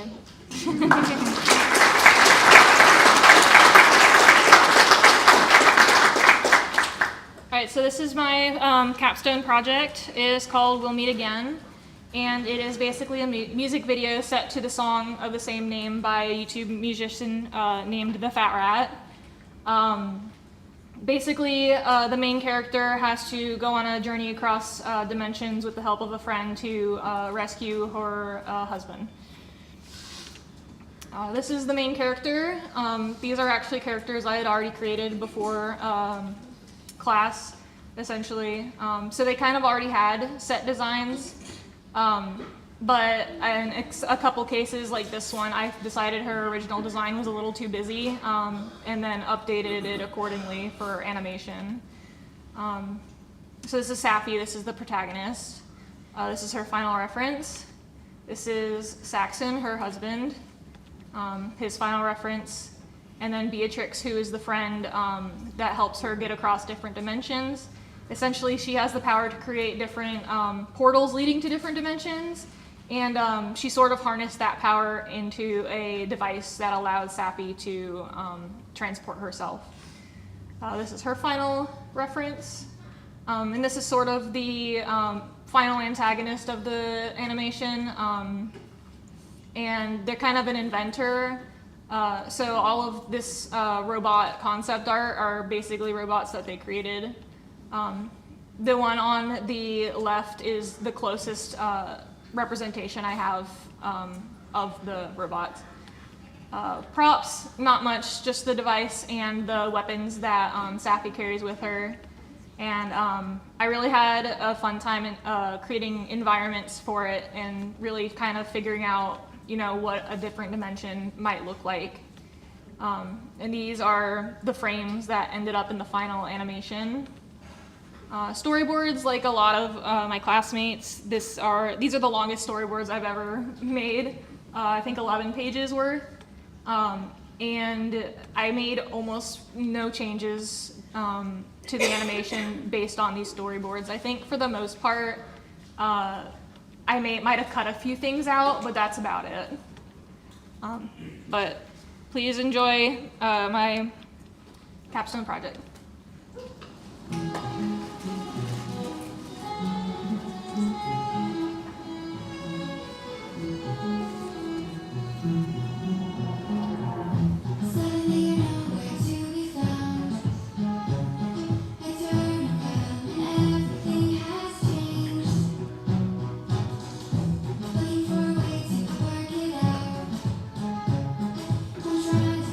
Some peace to navigate the ocean.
All right, I would like to go ahead and turn it over to Ashtyn then.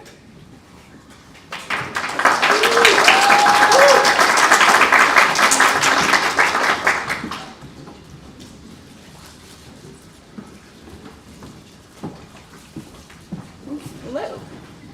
My name is Senior Show by accident. That's my bad.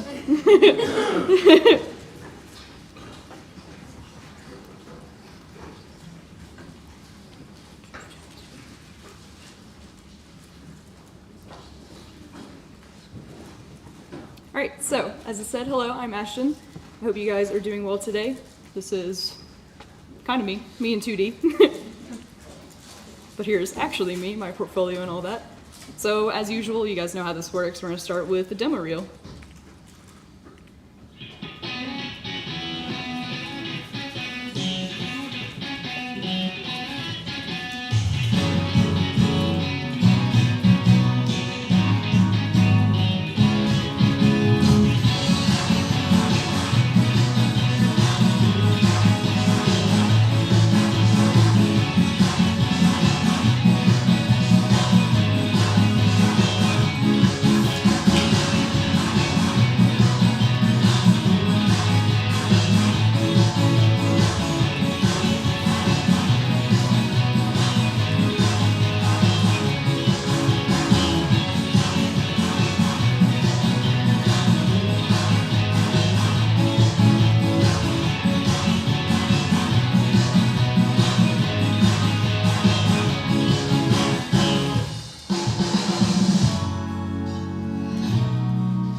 So to start off, as Nikki wonderfully explained, I was part of the Wigs Waxy Fix project, and I'm just going to very quickly go over the stuff that I did for it. So to start off, I had the honors of doing our character sheets for all of our characters, and I even added some background ghosts, mostly to make the animation process a little bit easier for us. And then I also did some animation tests for Protector, because he was my favorite character, and he's still one of my favorite characters from this. He originally had arms, but for time's sake, we took him away, gave him magic powers. And here we have a bunch of backgrounds that I colored. I had way more fun coloring the backgrounds than I thought I would. The backgrounds were done by Zoe, our group mate. And then a few of these are just some of the roughs that I enjoy doing.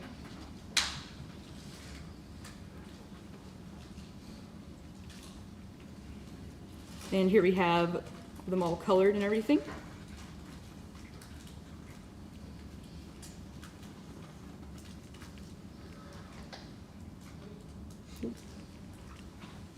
Okay, so for my second project, I created a game that is based on a girl named Annabelle. She's a witch, and what she does is she has to go to academy the next morning, but the problem is she doesn't know where her broomstick is. She has to find it very quickly. So here's a lot of playing with her design, and her inspiration, I wanted her to have, she uses a tool that is basically her blanket, but with her magical powers, she uses it to turn into any tool or weapon that she chooses, and that is a reference to the blanket in the top left. The inspiration is from my own childhood blanket that I still have to this day. And then we have some broomstick sketches and her character that I started doing. I very quickly leaned towards some pigtails because I really like the silhouette that I gave her in the top right there. And I also really enjoyed the look of her eyes being covered by her hat, so I also stuck with that concept as well. And here she was with color and everything. And here we have her bedroom that is not textured just yet. And then a lot of texturing. It was the most tedious process, but it was very fun to see the textures all come together once they were done. And this is a little turnaround of what she looked like in the end, and some progress on the left side. I think she turned out pretty good. And this was the scene all together with her in the bedroom. And next up, we have the blueprints. The blueprints is it's basically coding. It was much more simple coding than I thought it would be, but it was still a very hefty process.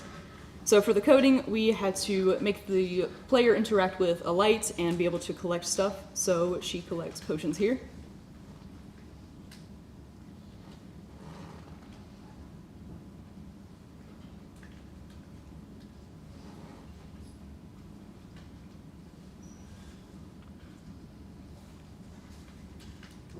Okay. Thank you. So, my capstone. I decided to do a music video based on Rare Americans. Their logo is right down there. Their song is Without You Around, and it is something that I wanted to make that was, as everyone else here, very near and personal to them. This was personal for me because I wanted to make this project dedicated to my father who passed when I was 12. I'm fun at parties, I promise. So to start, I had her character designs. Here is, I wanted to have her hair to be very spiky. It just immediately came into my head, and I wanted to have a hairstyle that I think would be fun to draw a bunch of times through the animatic. And finally, I decided on number 5, which again is more pigtails, like from the last project. And this is what she looked like all together.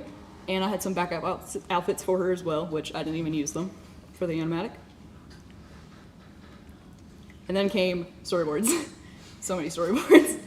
There were a few scenes that I did end up changing just to make it more cohesive, but overall, most of it is pretty much about the same. I'm not going to spoil the ending for you, so you won't get to see it. All right, and here are just a bunch of environments that I moved to right after the storyboard. So our character Thorn was not floating into space. And now, I hope you guys enjoy the animatic, my final capstone.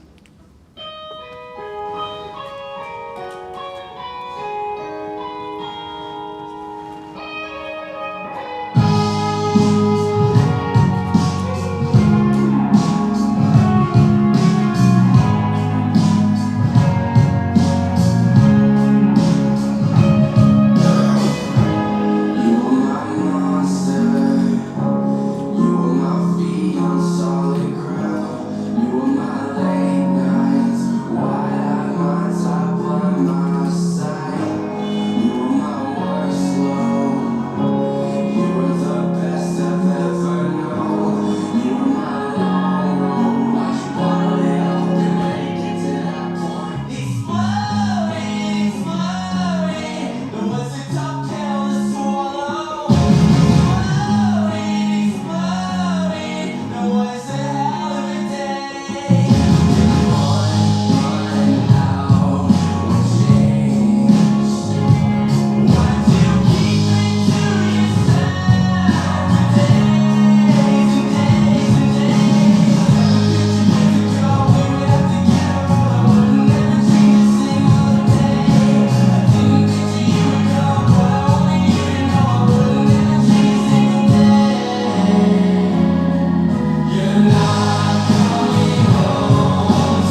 Thank you guys so much. And now next up, I would like to welcome Kara to the stage.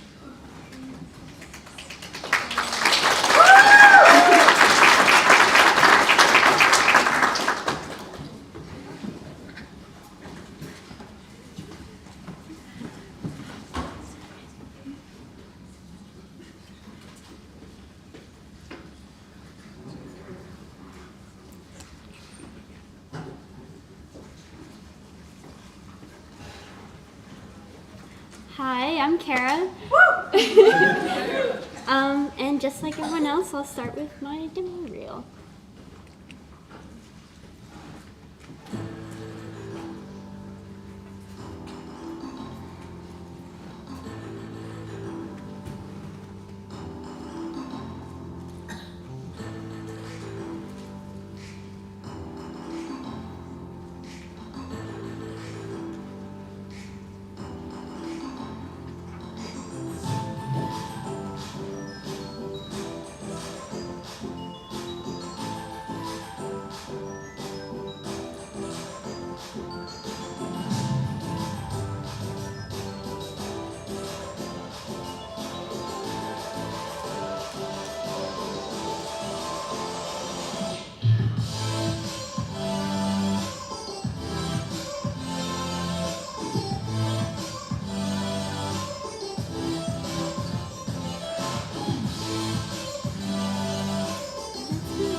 The first project I'm going to be presenting was also a game design project. For my game, it's sort of like a Harvest Moon or Stardew Valley kind of game. You play as a little witch character and you grow plants and raise animals to create different kinds of potions to then sell back to your community. So these were the starting silhouettes for my main player character. I went into some different outfits, ideas, if she's going to wear gloves, if she's not, what kind of hairstyle she'd have, just more character exploring. Since she's a witch, I thought about giving her like interesting pupils. Since she's magic, she can kind of do what she wants. This was the first rough put together of what maybe I want the final to look like, and I was playing around with color studies and different palettes on her. And then this is my final turnaround for my character.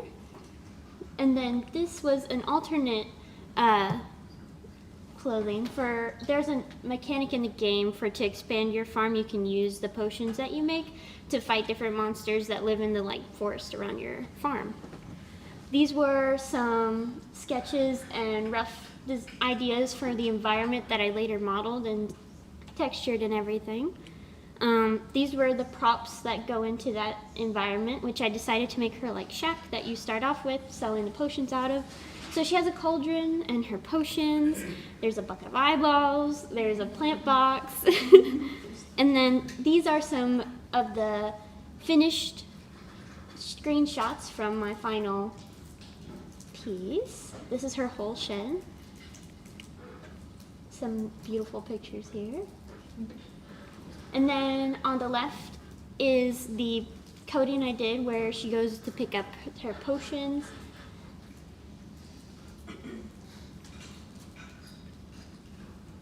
Really fun, riveting game.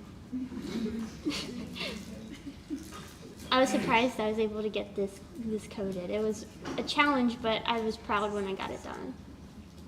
And then the second video is just showing off more of this beautiful 3D.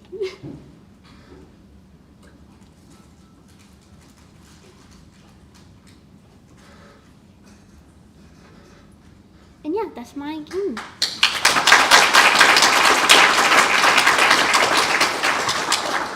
My second project I'm going to share with you is an infographic about jellyfish. So it's a motion design project, so it's all in After Effects. These are my storyboards. They're pretty short, simple, to the point, and I stuck to them pretty closely for my animation. These are some of the assets I used, just a generic jellyfish and a fish. This one is an immortal jellyfish. This is a polyp, which is what jellyfish start out as, and then a moon jellyfish. And then this one's a box jellyfish, which didn't end up getting used in the final animation, but I love this guy. And this is a style frame, some more assets, and then this is my final jellyfish infographic for you.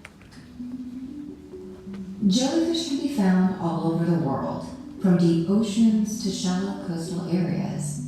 They've been around for hundreds of millions of years. Boneless, brainless, and bloodless, jellyfish are some of the most diverse and fascinating creatures in the sea. Jellyfish aren't actually fish.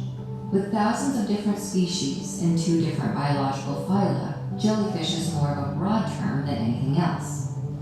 Unlike fish, which have backbones, jellyfish are invertebrates. Jellyfish got their common name from the jelly-like material they're made out of, called mesoglia. In recent years, scientists have started using the umbrella term sea jellies to clear up the confusion. There is an immortal jellyfish.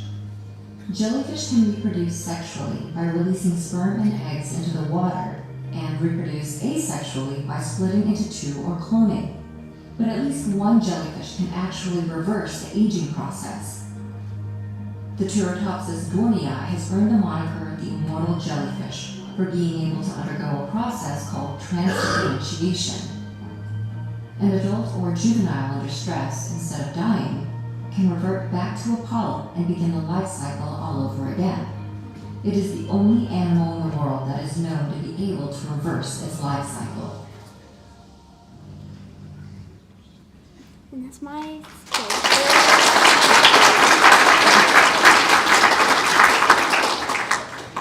And then this is my capstone project titled Final Dance. For my project, I wanted to do a choreographed dance animation full of lots of movement. I want it to be really upbeat, lively, lighthearted, something fun for me to work on. These are all of my storyboards. There are quite a few of them, and this took up a large portion of my time, trying to time out with music, trying to get everything to work well together, and as many have said, that is the most storyboards I've done to this point. Then I went on to the character designs. I started with her and what outfit she'd wear. I wanted to keep it simple enough to be able to animate it, but still be interesting to look at. And this is him, same idea.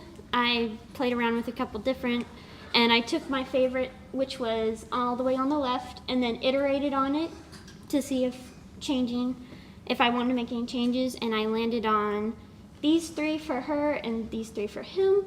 And then I went into color palettes, and I did a lot of color palettes. I wanted to try to mirror them. So in some, they have mirrored colors and that relate back to each other. And then I landed on this color palette. This was close to the end for them. And then I went back and I decided to do some hair studies, top rows for her, bottom rows for him. And same deal, I just was playing around trying to decide what I wanted to animate. And then I landed on these final designs for my characters. And then this is my final capstone animation.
to welcome Lauren.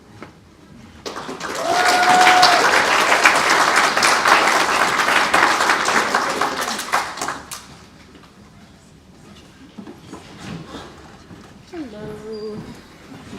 Just real quick.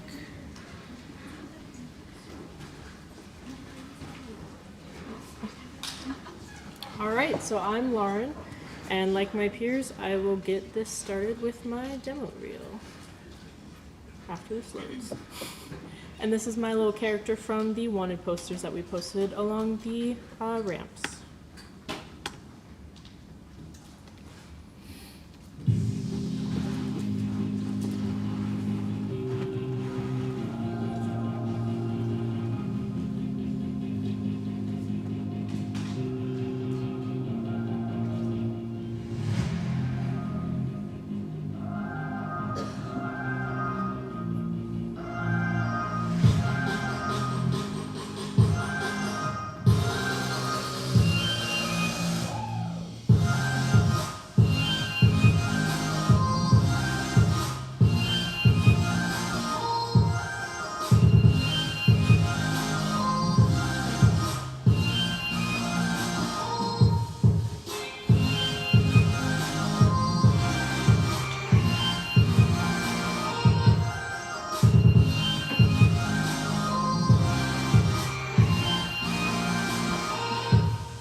First project I'm going to show you guys, I called The Healer's Apprentice. This was my game that I created in Hillary's class. For this, I created Riley right here. This is before she gets textured and everything. Basically, the premise of this game is it's kind of a life sim survival-esque game that also teaches you real-world, just wilderness knowledge. So it teaches you how to forage, which mushrooms are safe to eat and which are deadly, and then things like how to disinfect a wound if you're like stranded in the wild, things like that.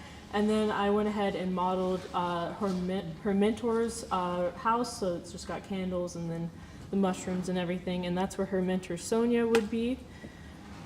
Here's me coming up with some of the character ideas. I wasn't sure at first if I wanted her to be human or an elf or some kind of animal-esque creature, so I ended up going with this character that's kind of based off of, or takes inspiration from furbolgs from D&D, if anyone's familiar. And then I just kind of played around with different hairstyles. Here are some possible outfits that I did for her. And then this is the mentor character named Sonia.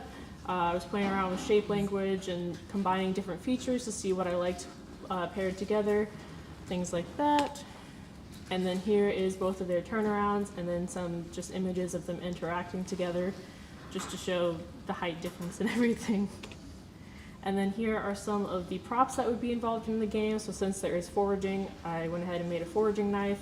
Some of the mushrooms that you may encounter in the game. There's a jar to trap fireflies in so that you can use a natural light source for when you're out and about in the game. And then your mortar and pestle to make salves and things like that. The next project that I'm going to show you is called The Life of a Guinea Pig. Pretty self-explanatory title. Basically, it's just going to show you different parts of the life of a guinea pig, and all of the sounds that the guinea pig makes in the animation are sounds that guinea pigs actually do make, and this was inspired by my guinea pigs. I have 3.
Here are some of the storyboards that I did for that. It was a relatively short process for the storyboards because it wasn't super long.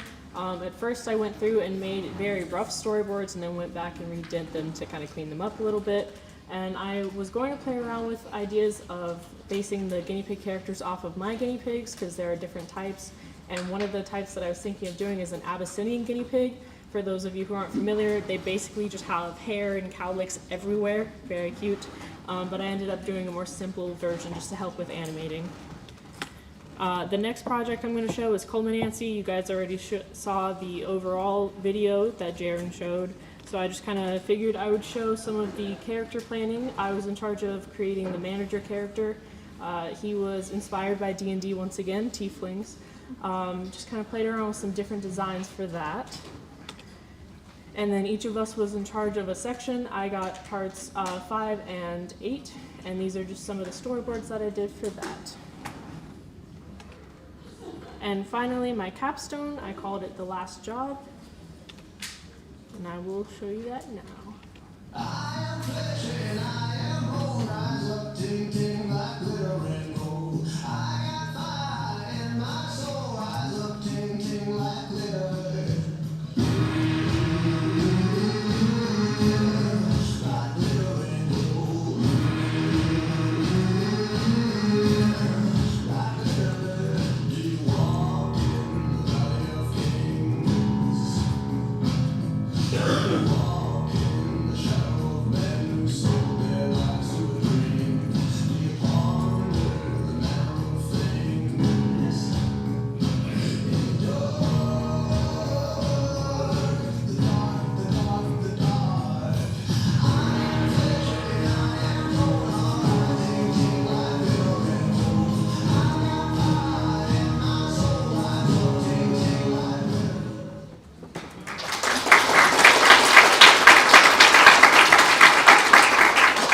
So these are some of the storyboards that I did, very rough storyboards. I had planned to make the animation go longer, but unfortunately ran out of time. But basically it's a druid character who can wild shape into animals. She gets hired to basically go steal this precious gem from the house that you see at the end.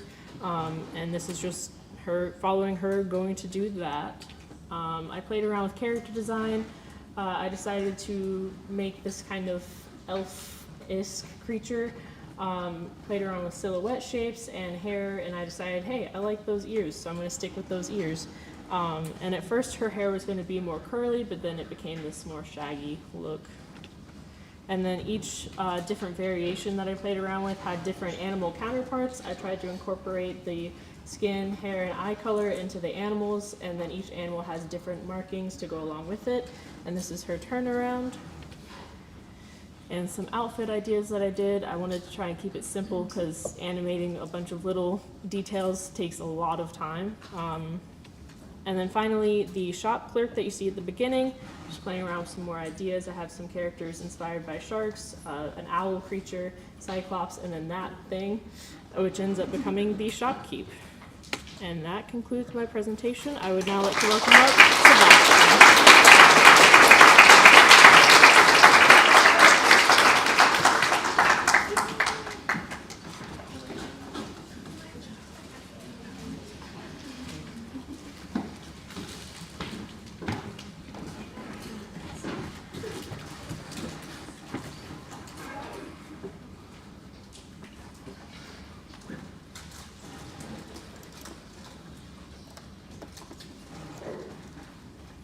Ready? Hi everyone, I'm Sebastian. Let me full screen this real quick.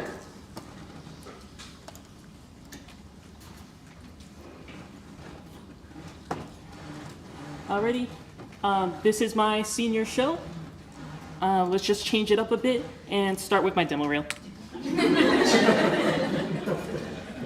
Let's put this right here.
Alrighty, so the first project I'm showing is called A Fishy Day. It is a montage about a fish guy who is a student at ECU.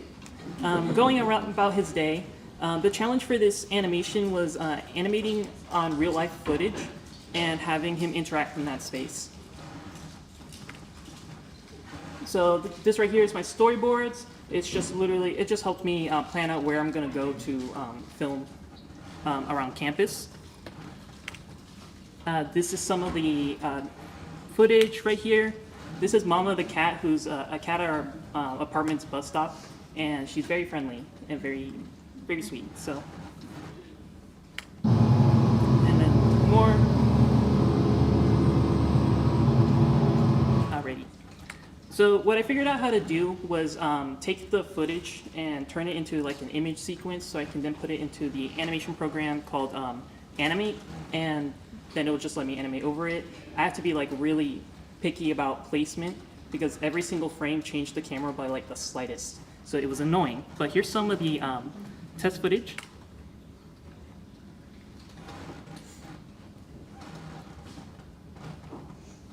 And this next one was an added scene from the library.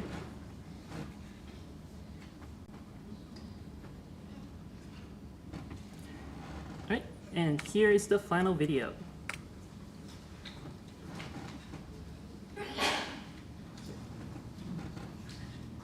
Nice curve at the wall.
So y'all have already seen this one, so I'm not gonna spend too much time on it. So my character that I was responsible for was the main guy, the chef. This is some early sketches. I don't know why we started with like middle-aged man and then shrunk him down. Right here, the idea was to, since it's a restaurant setting and fantasy, we combined like a wizard outfit with like chef attire. So this is what we ended up with. There's some more sketches.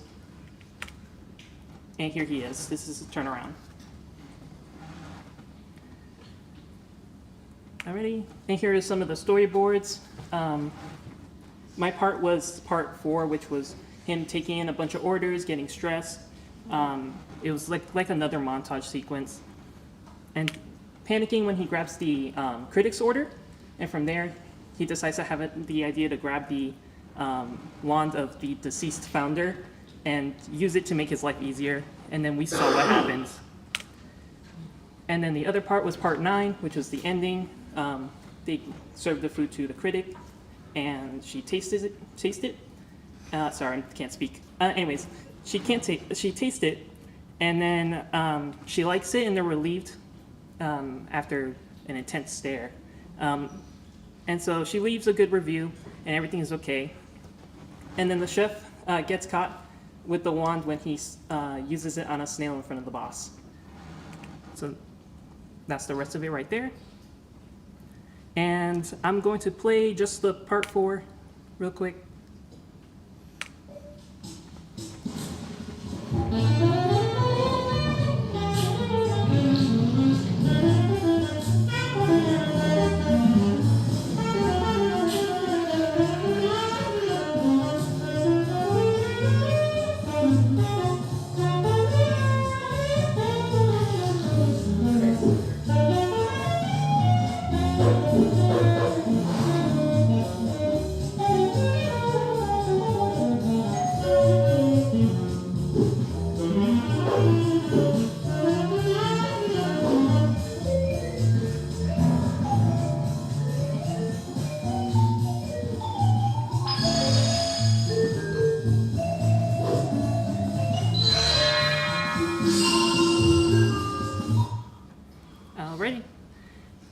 then just moving on from here.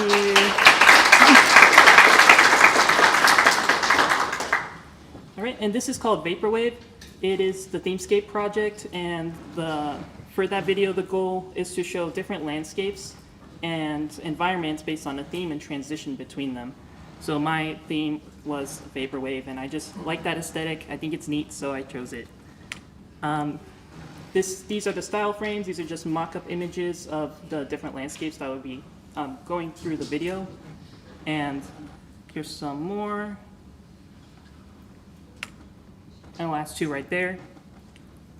And then from here, I took those images and put them in the storyboard to try to figure out how to transition between all the different landscapes and just plan it all out. So there it is.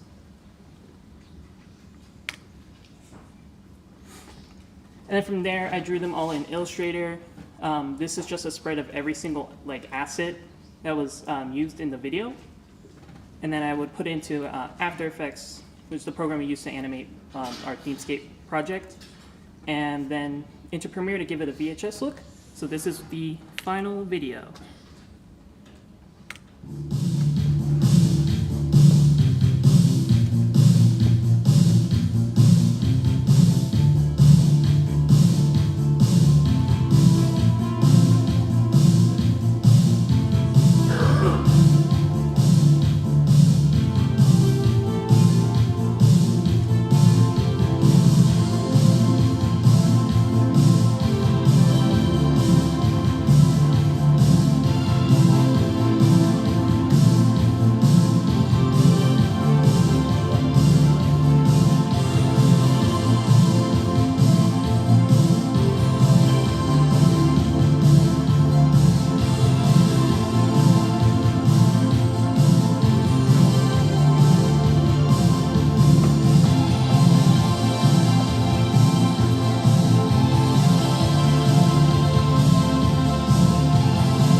Okay, and now my capstone project.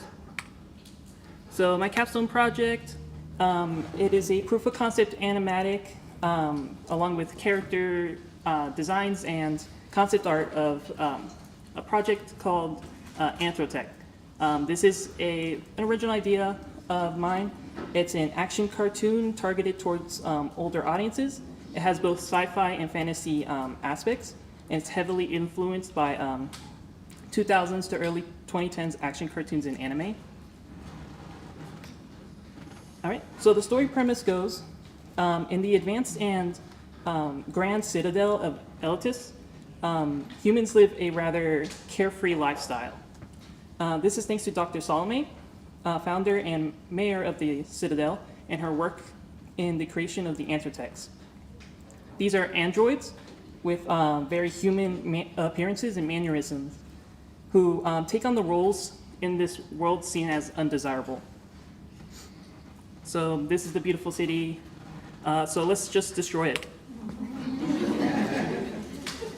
All right, so it all changes when a strange incident named the Spark and the spread of a supernatural dark magic caused by a malfunctioning Anthrotech creates conflict and chaos across the Citadel. The story revolves around a group of 4 caught in the middle of this conflict. They must put an end to it while uncovering the truth about their world and the strange magic. So starting with the process work, this right here is a mood board that I set up. It has a bunch of my inspirations, reference images, things like action poses, stuff that we're gonna, and color palettes. So that's what's gonna help me with the visual development of this.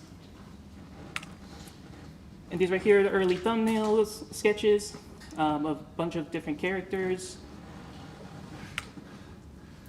And this is environments. And then from there, I went into like character exploration for the designs, where I focused on like clothing, their body shape, and like their hair. I did that for all of them. And I'll explain who these characters are a little later. But this is just process work. Some simple stuff, the color studying to nail down like a palette that I wanted for the characters.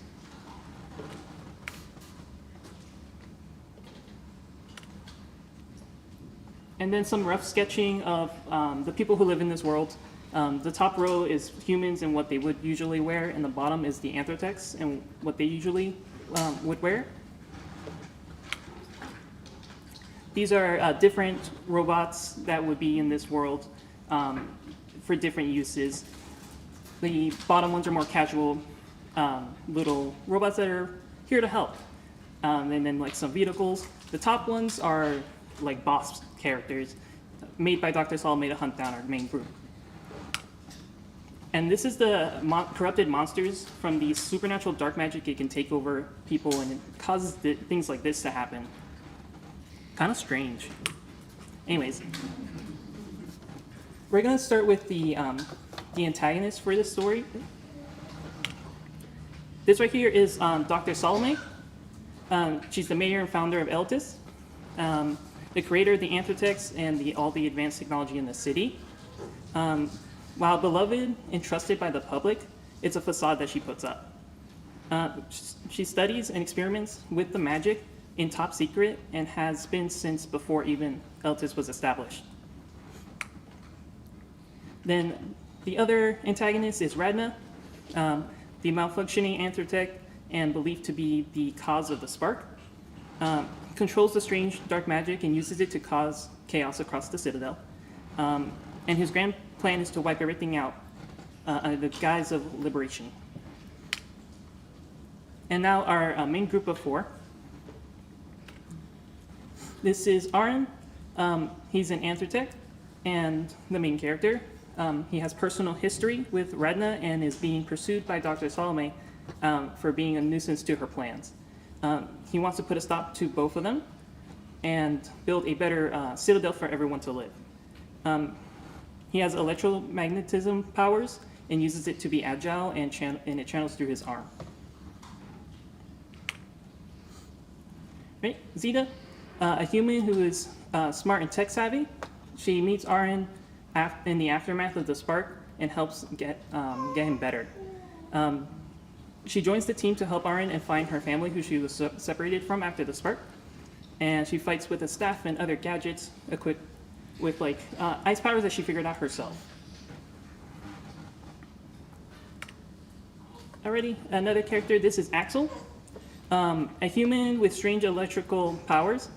He has a personal vendetta against Dr. Salome, and this is because he was an escaped human experiment through her studies of the magic. He's initially an antagonist, but becomes an ally. And the last one, this is Dolian. He's a human and Dr. Salome's son. After having a falling out with his mom, he goes out into the city on his own. He joins others and helps to stop his mom and take over. He's skilled in archery and equipped with these gloves that can break down metal and bend it that he stole from his mom. And now the concept art pieces. You saw one earlier and the two city landscapes. This one's a conceptual piece of just like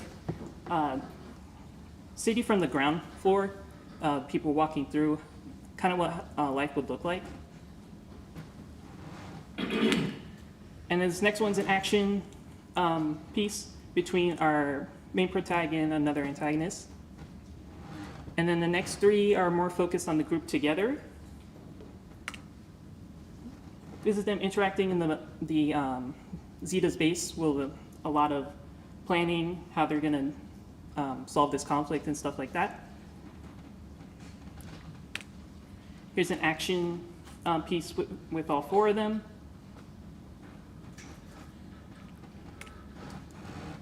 And then another one that's highlights the stakes that they're in and them hiding away as like a rebellious group of people. All right, and the storyboards, yes, there's a lot. I think it's probably the most. I'm not too sure. But the basic summary of the animatic is that it's just a focus on the environment, the city, and what the anthroptex are about, what they do, and then showing off the spark and the aftermath about, with a focus on Arn and what he can do and what his, in the situation that he's in. So we'll just go through these kind of fast. And then play the final animatic.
Thank you.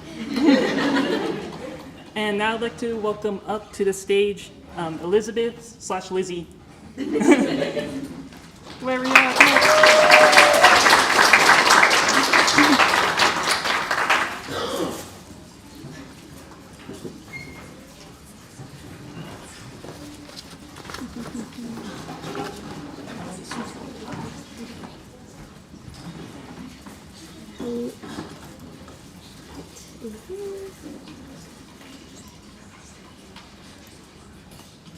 Hello, everyone. I hope you're having a good evening.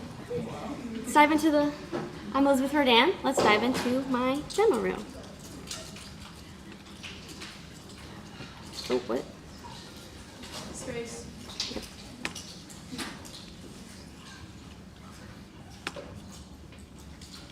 There we go.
Thank you.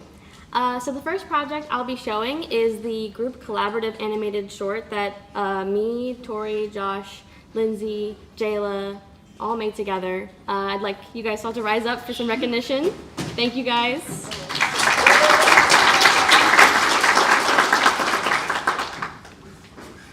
So this animated project was about 2 young kids who are playing unsupervised and find a box dedicated or said to be delivered to the president.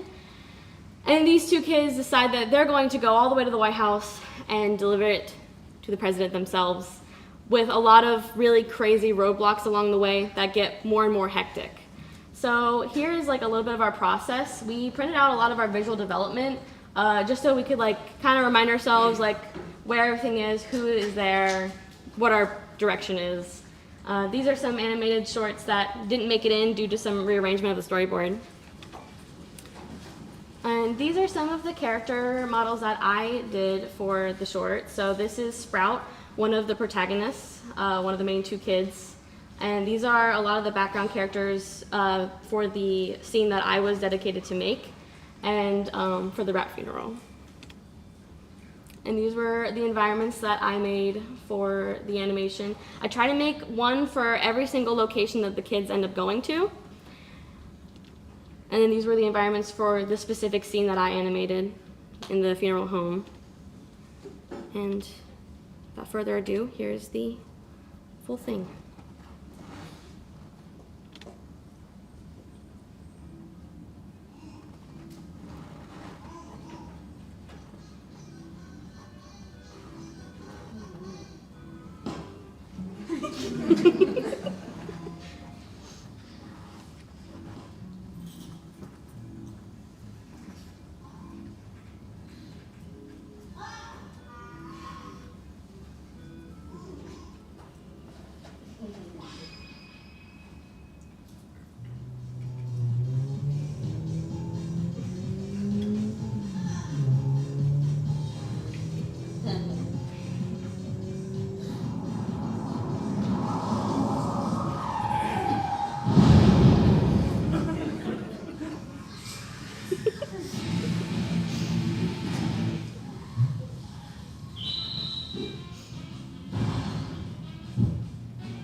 we go. So these were just a couple of the clips from the scene that I was designated to animate, which was the rat funeral scene.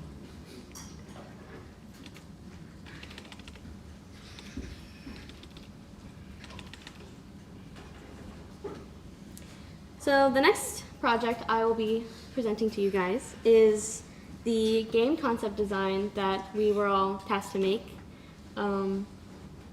My game was about a shape-shifting journalist who is investigating the mass disappearances in the city. And so this is some of the concept design for that character, me trying to figure out, you know, who this character is, which is hard when they're a shapeshifter. And these are the character sheets. To the left is the protagonist, Salem, who is the detective, and to the right is her mystery-solving companion, who is a human, and together they try and find more mutants to help them all figure out what's going on and why people are disappearing.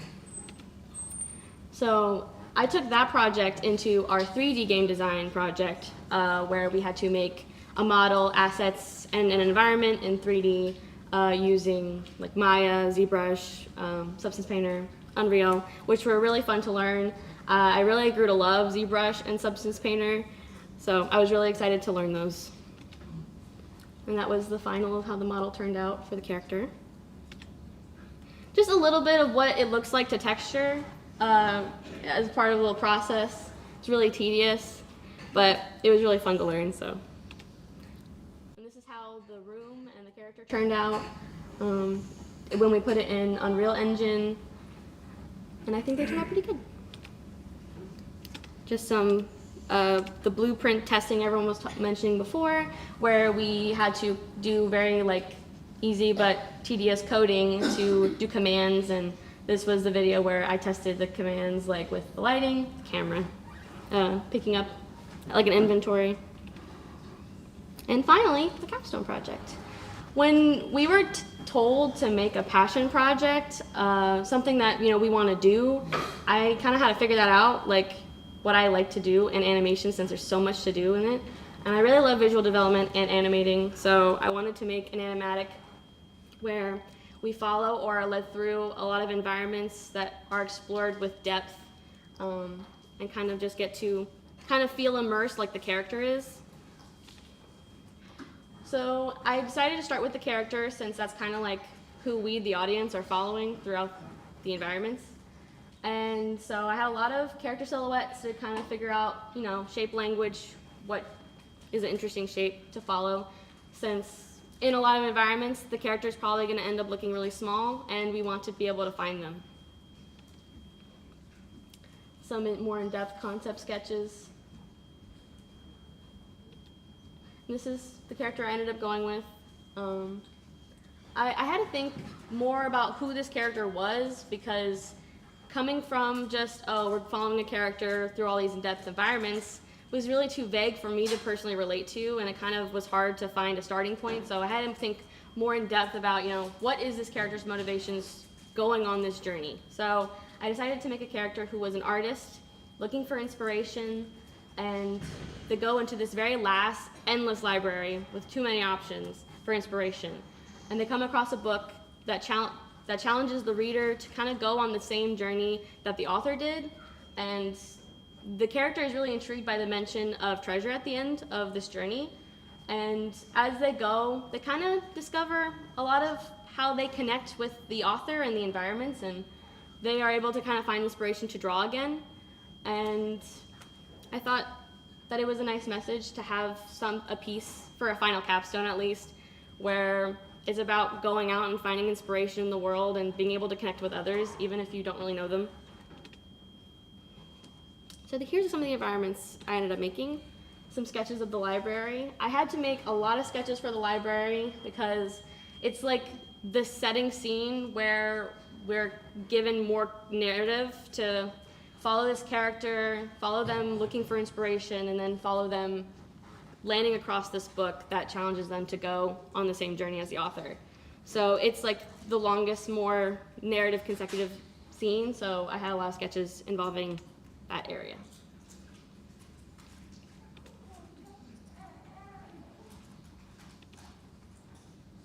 This was one of the other environments I did, the towering flower forest. which was really fun and probably one of my favorite locations. Just, I mean, could you imagine tall, beautiful flowers like trees? The other location, which was the last location, was an underwater waterfall ocean, which is inspired by a real location of Marasha, where it's kind of an illusion though. It's not real in real life, but basically the clear water surface creates an illusion of an underwater waterfall because of how the sand is depositing on the ocean floor. So I kind of wanted to take that and make it into like a fictional but like real location where it's actually an underwater waterfall. And at the center is a clearing where the character ends up. They pop through. The last location in the center of that waterfall is a shell lighthouse.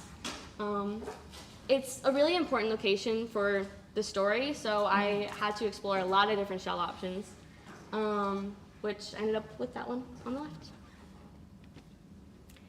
I really explored assets and since I love visual development, and this project is about visual development and animation, so I wanted to really figure out what kind of inventory or tools this artist would take with them on a journey. Like, would they know that they should take certain things because they're an artist and they're not a traveler? So I had fun playing with that. Similar theme, this is also the longest storyboard I've ever done. And it's kind of rough, but it was really fun to make, and I took it very seriously because I ended up really loving this story. And here it is.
Kind of liked the idea of the character as they go along the journey, noticing all of the changes that the writer didn't experience. Like, the writer is like, oh, this was a popular town. And the artist is realizing a lot of time has passed, so they're also having their own joy in note-taking the differences between the times.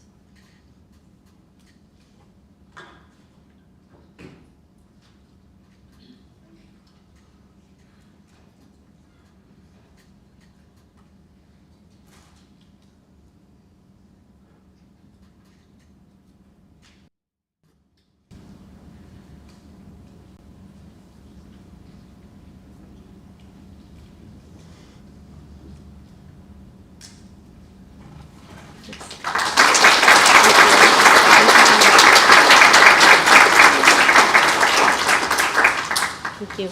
I really love this project, and I'm really excited to further it and finalize it to the point that I'm satisfied with. But for now, I'm glad you guys could see what I have to offer, and thank you for coming. Next up on stage is Tori.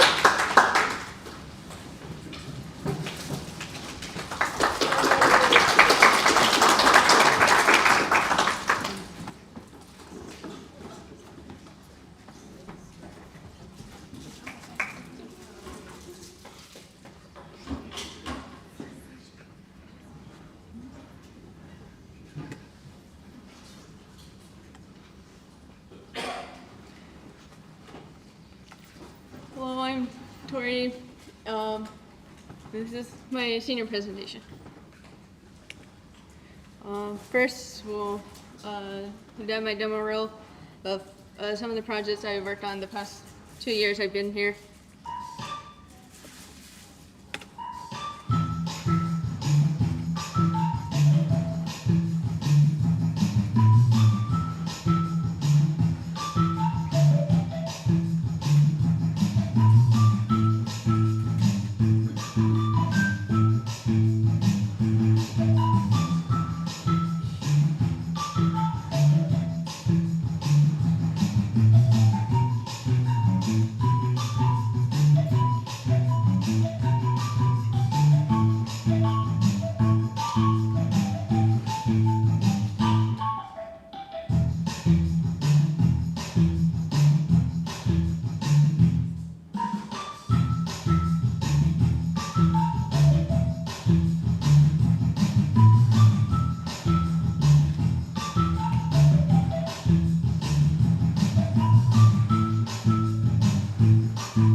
for the first project I'm going to talk about is it's called Subway to Hell. It's a game concept that we had to come up with for our video game assignment, and kind of a summary of the story. A girl goes missing and her body has never been found. You go out to inspire how or why she went missing until one day you, as a player, decide to go figure out the mystery of it all once and for all. And it's a mix of 2D and 3D puzzle and exploration story game. Here are some of my main characters' design. I really enjoyed drawing the different kinds of outfits for her. And then this is the other character, the other main character, Evelyn, who is the girl that went missing. That's her training form. And then some props and items that I did for this game. And environment sketches, you know, to give off that subway train feel. And then we worked on 3D models. Here are some environment with the 3D models. And this was me messing with the blueprints. And then showing the environments and props I made. And then next is my is a group project that I really enjoy working on with Elizabeth, Josh, Jaela, and Lindsey, which you've already seen from Elizabeth's presentation, so I'm going to go over this really quickly. I worked on the old lady and the tsunami cats designs.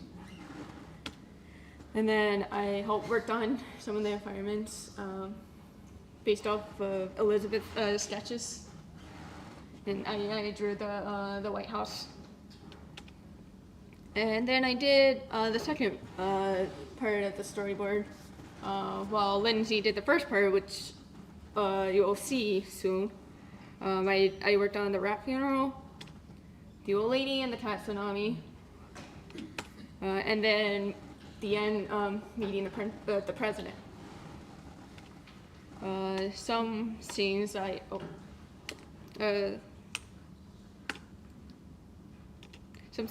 worked on. I mainly did the old lady and the cat tsunami scene and a little bit of the rat funeral. And now onto my capstone project called Unwind.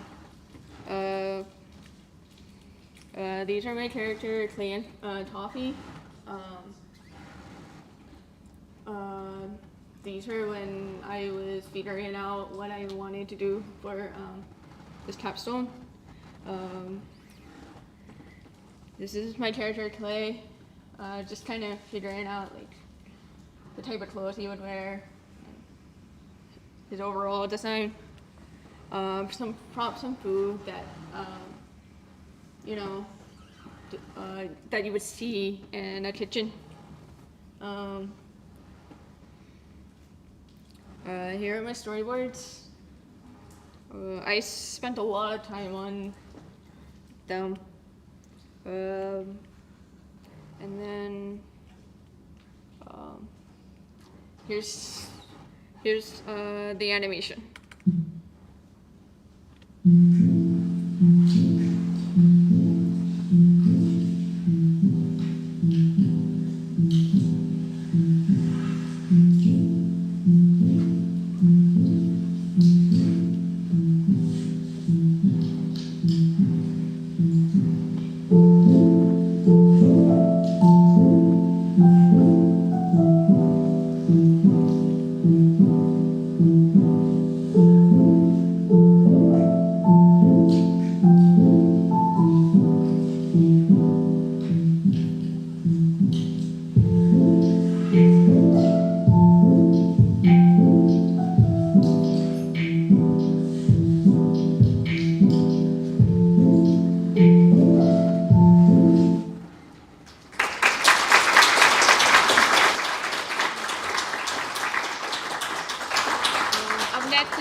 Fisher.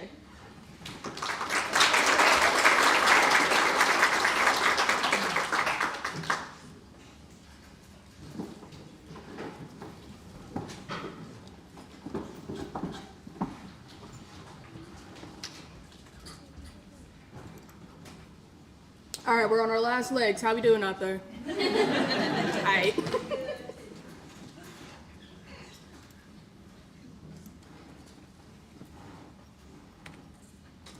As you heard, my name's Jaela. My main focus here is character design, though thanks to Amy's class, I have also found a love for motion design. This here is my demo reel, which is basically a trailer of what I can do that I send to any employer that I want to get with.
I've only got 2 projects to show you guys before my capstone. Gotta save time.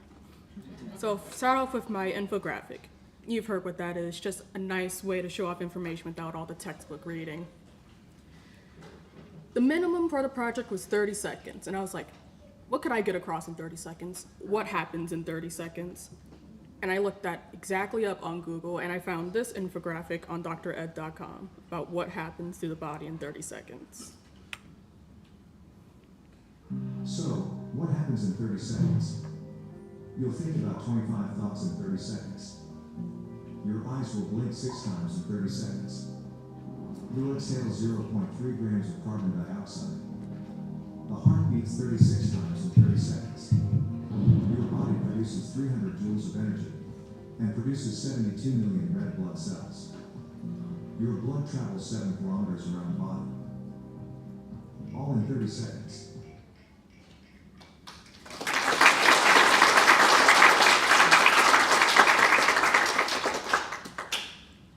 The next project also has to do with the video game idea. However, that would be a lot to go through, so I'll just focus on the character design stuff I did. My concept was basically to make a fighting game. Think Street Fighter, that kind of stuff, or Tekken. Each based on a different music genre. Each character have a different music genre, and they're all fighting to see which one's the best. These next several slides will basically show the process of making a character for country music, because I think they're neat. I don't actually like country music though. I just think the vibe is neat. Just me going through the different variations of what she could look like, what her personality might be, her general shape, because in this I had to also think about what she would look like in 3D. No, I won't be showing off the 3D model. It's bad.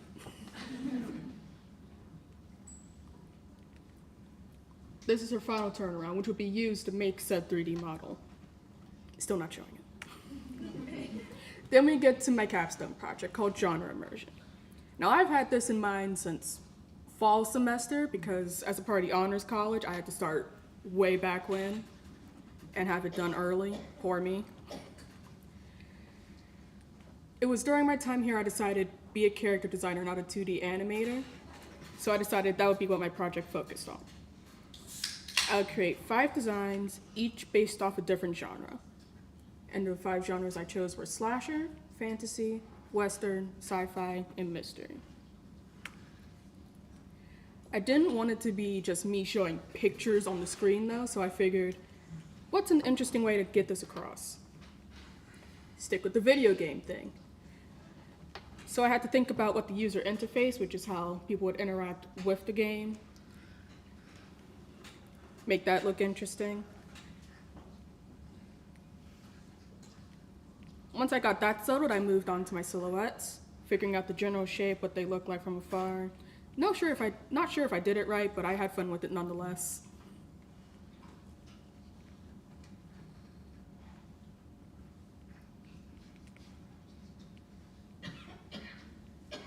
It's funny, I started out with Mystery not liking it, and by the end he was kind of my favorite. Still hate sci-fi. From there, I took the silhouettes and figured out what exactly they would look like, sticking with the general shape and vibe they had giving off. Some were easier than others. Sci-fi was the worst.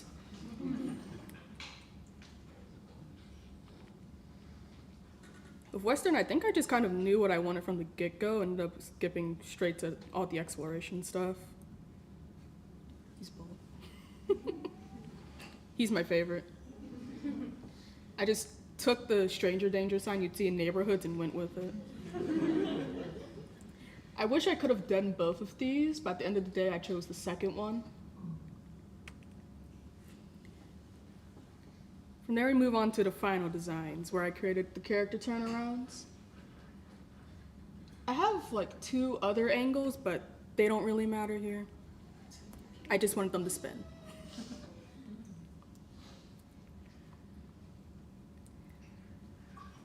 With some characters, I wasn't exactly sure what colors to go with, so I had some color alternatives, put them in the class Discord, and got some opinions. I believe they made the right choice. Sci-fi had a lot of options, and the general consensus was just show all of them, so I did.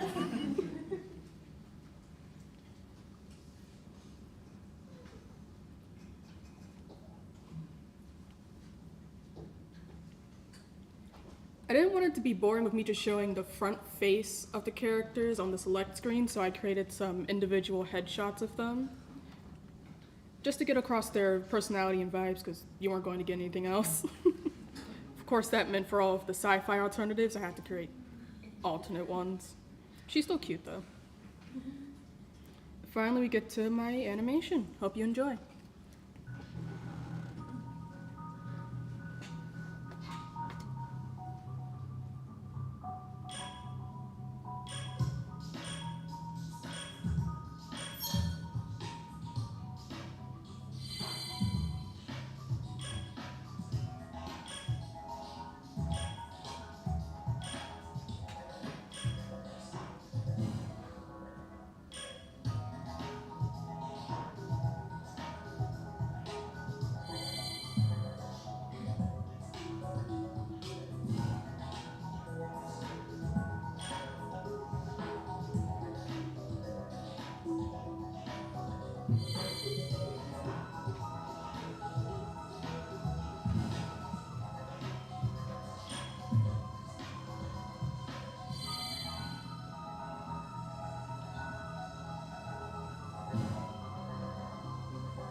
held you for like 8 minutes.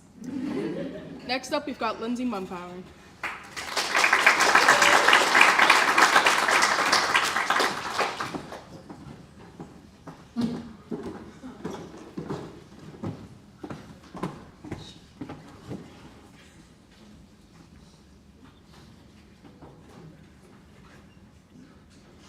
Hello, my name is Lindsey Mumpower.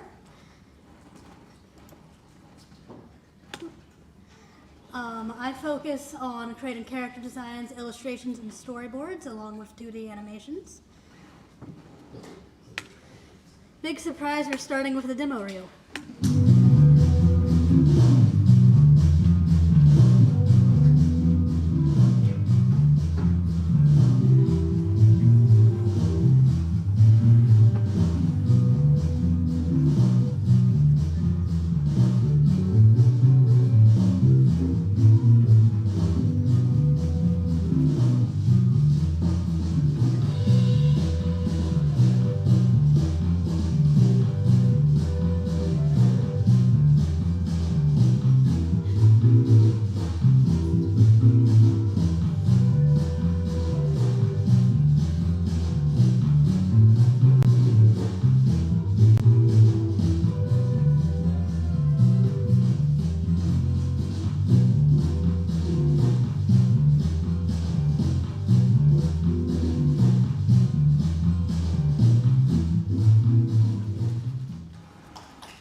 Now for my first project, I wanted to show my themescape, which I've titled The Ocean.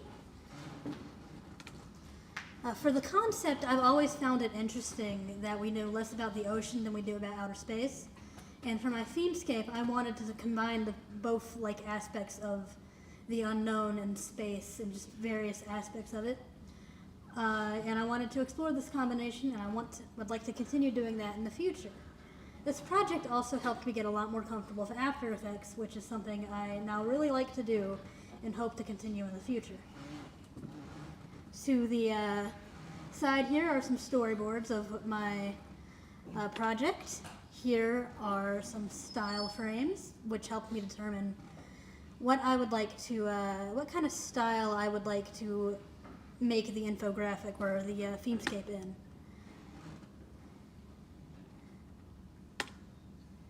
These whales would look a lot different in the little animation.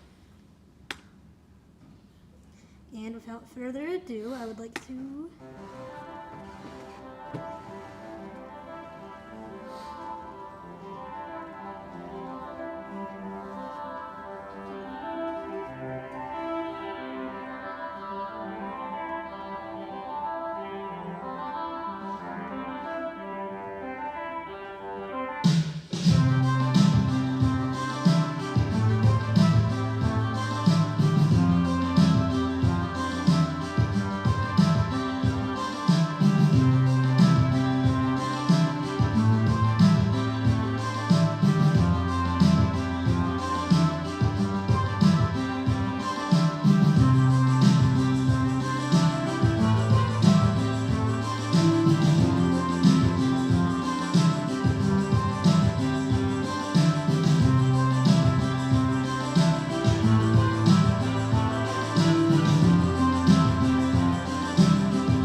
project, I would like to show my Wicked Sick, which ended up being a solar system model.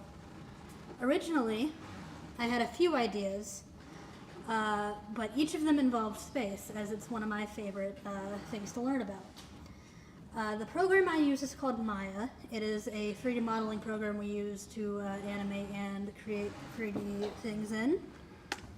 Here are some concept sketches that I started out with when I had to come up with my idea. This is my favorite 3D project I've done because it utilizes texture and light sources, which is something I originally struggled with. Here is one of my storyboards. I originally came up with two little plot points, but I ended up going with the just showcasing an orbit. But if you look closely, you can see a little UFO flying around.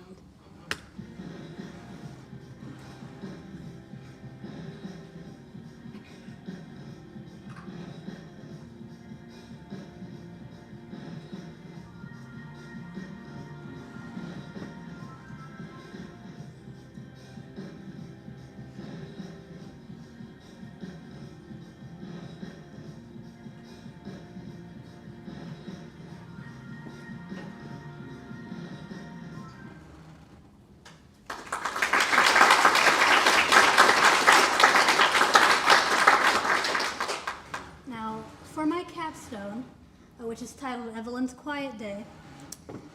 It's about this little character right here. Her name's Evelyn. She's a gnome. And I wanted to make a sort of proof of concept for a idea I kind of had about this little character who is very introverted, getting thrown into various situations from her very extroverted friends. When coming up with her design, I originally drew her up a few months ago. This was her first design, and whenever I came back to this project, I decided to refine it, and I ended up going with the last palette, I believe. These were the silhouettes I had for Evelyn and her friends. Her friends were much easier to like kind of silhouette out, as I already had kind of something in mind for them. But Evelyn herself was a little difficult because I had like the sort of vibe I wanted to go for, but I didn't have her outfit down yet. Eventually, after I put it in the class Discord server, we settled on something like H. Next, I have some of my designs for Evelyn's friends. This is Flower. This is the Fisherman. And this is Hat. I wanted them all to have a sort of distinct color scheme, and I wanted them all to kind of look like go together consistently. Originally, I was going to do this in full color. However, I realized not a lot of animatics are in full color, and I ended up grayscaling it, but these are some of the style frames that I used to help determine what they would look like. These are my storyboards, or at least my rough storyboards. This is one of the longest storyboards I've also done, and I had a lot of fun doing these, and I might revisit them in the future. Now, without further ado, this will be my capstone animatic. It's about a minute long.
I hope you all enjoyed.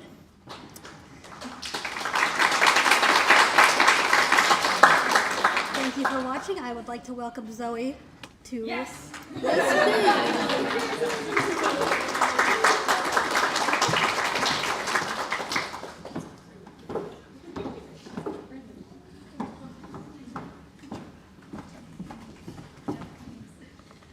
Oh.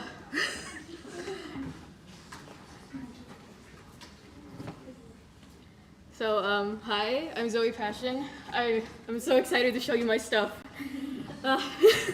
Okay, let's see.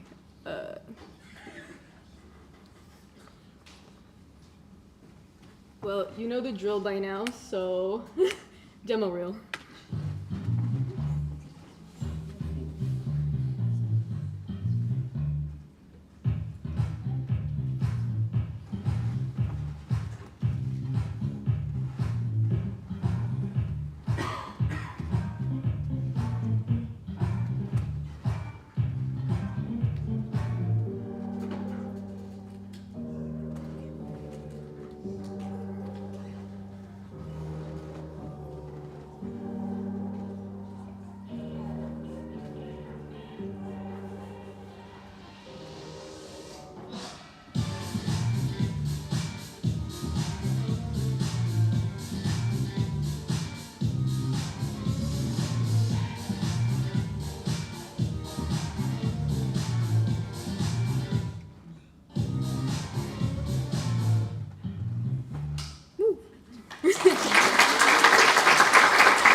the first project I'm going to talk about today is Harana. It's a video game design concept that I created in my sophomore year.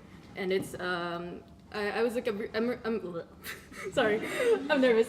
I'm a really big fan of JRPGs like Kingdom Hearts and Final Fantasy. So I wanted to create one with the story of Hades Town because I am a big fan of like Orpheus and Eurydice's story. So in this video game, you play as Alyx, who is a princess trying to save her lover, and she has a magical guitar, but she doesn't know how to play it yet. So throughout the game, she's going to be bashing things with it. But it's magic, so it doesn't break or anything. This is Sinta, and she is the damsel in distress that we get to save in the story. Here are the props and user interface designs that I made for this game. My environment designs, and Alyx walk, run, jump, and hit cycle. Alright, the second project that I did is Air Spooky. It is a title sequence based on a children's book that I adored when I was a kid. It's about this little girl who lives in a mansion, in a haunted manor with her uncle and her aunt. And I recreated the font based on the fonts from the books, and also tried to copy Jimmy Pickering's art style as much as I could, because it was a very influential art style to me as when I was like 8. This is a page of my storyboard. I usually like to draw them in like traditionally if I'm not turning it into an animatic. And here is the title sequence.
So I am an aspiring storyboarder. I love storyboards, and so I wanted to, for my capstone project, I wanted to create a storyboard portfolio.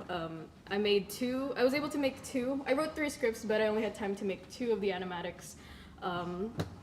So the first one is the drama and action storyboard, which is based on a story that I've had. When I come up with stories, I usually just put them in my notes, and they sit there and do nothing forever. So I wanted to do something with them today, and not today, this semester. For this one, it's based on these 2 characters.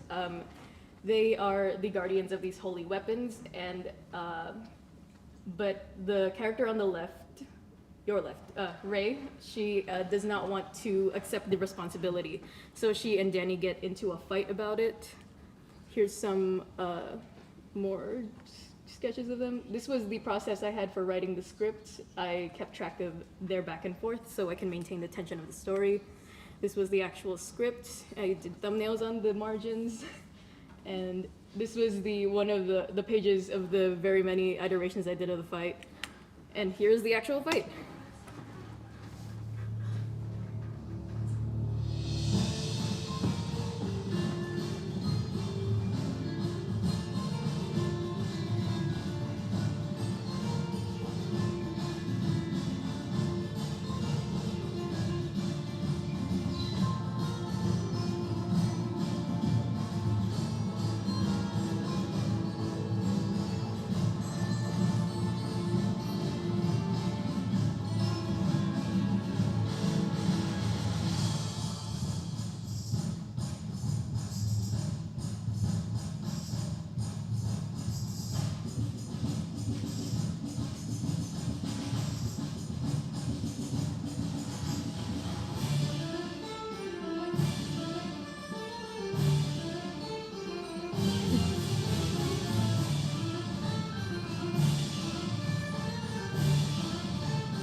So the second one that I did is based on these two other characters from another story that I did. This is Eliza and Adrian, and they are going to be looking for the Headless Horseman. Like, so Eliza's a detective type character, and she wants to solve the mystery because she doesn't believe in ghosts, and she wants to be like, well, it doesn't exist, so I'm gonna prove that. And Adrian, who is voiced by Jaron, he's like her best friend, and he's just gonna tag along for this shenanigan. Here's some headshots of them, the script process again, and here's the animatic.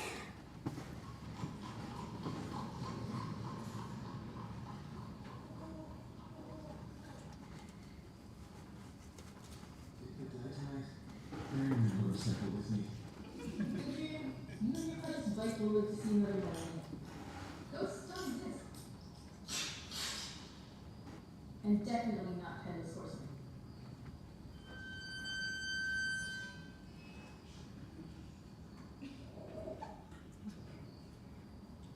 Well, ladies first.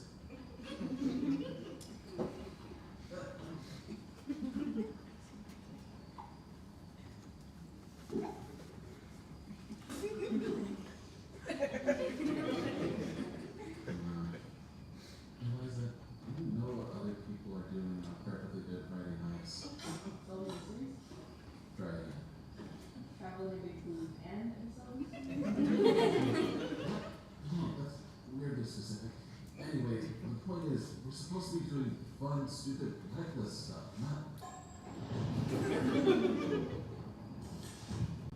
What are we looking for exactly? Ichabod trains Brave for starters, and the groundskeeper for questioning. These are still kicking. Okay, Adrian, I'll take this side and you take that. You're not seriously trying to split up in a creepy cemetery. It's not my fault you watch too many horror films. Fine. I'm warning you. Your funeral.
All right. They did good, didn't they?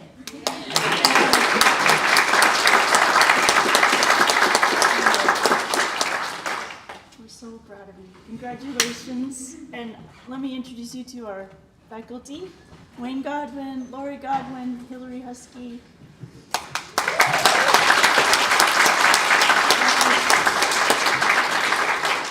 Thank you all for staying. I know it was long, but I think it was worth it, right? Hey, please take food.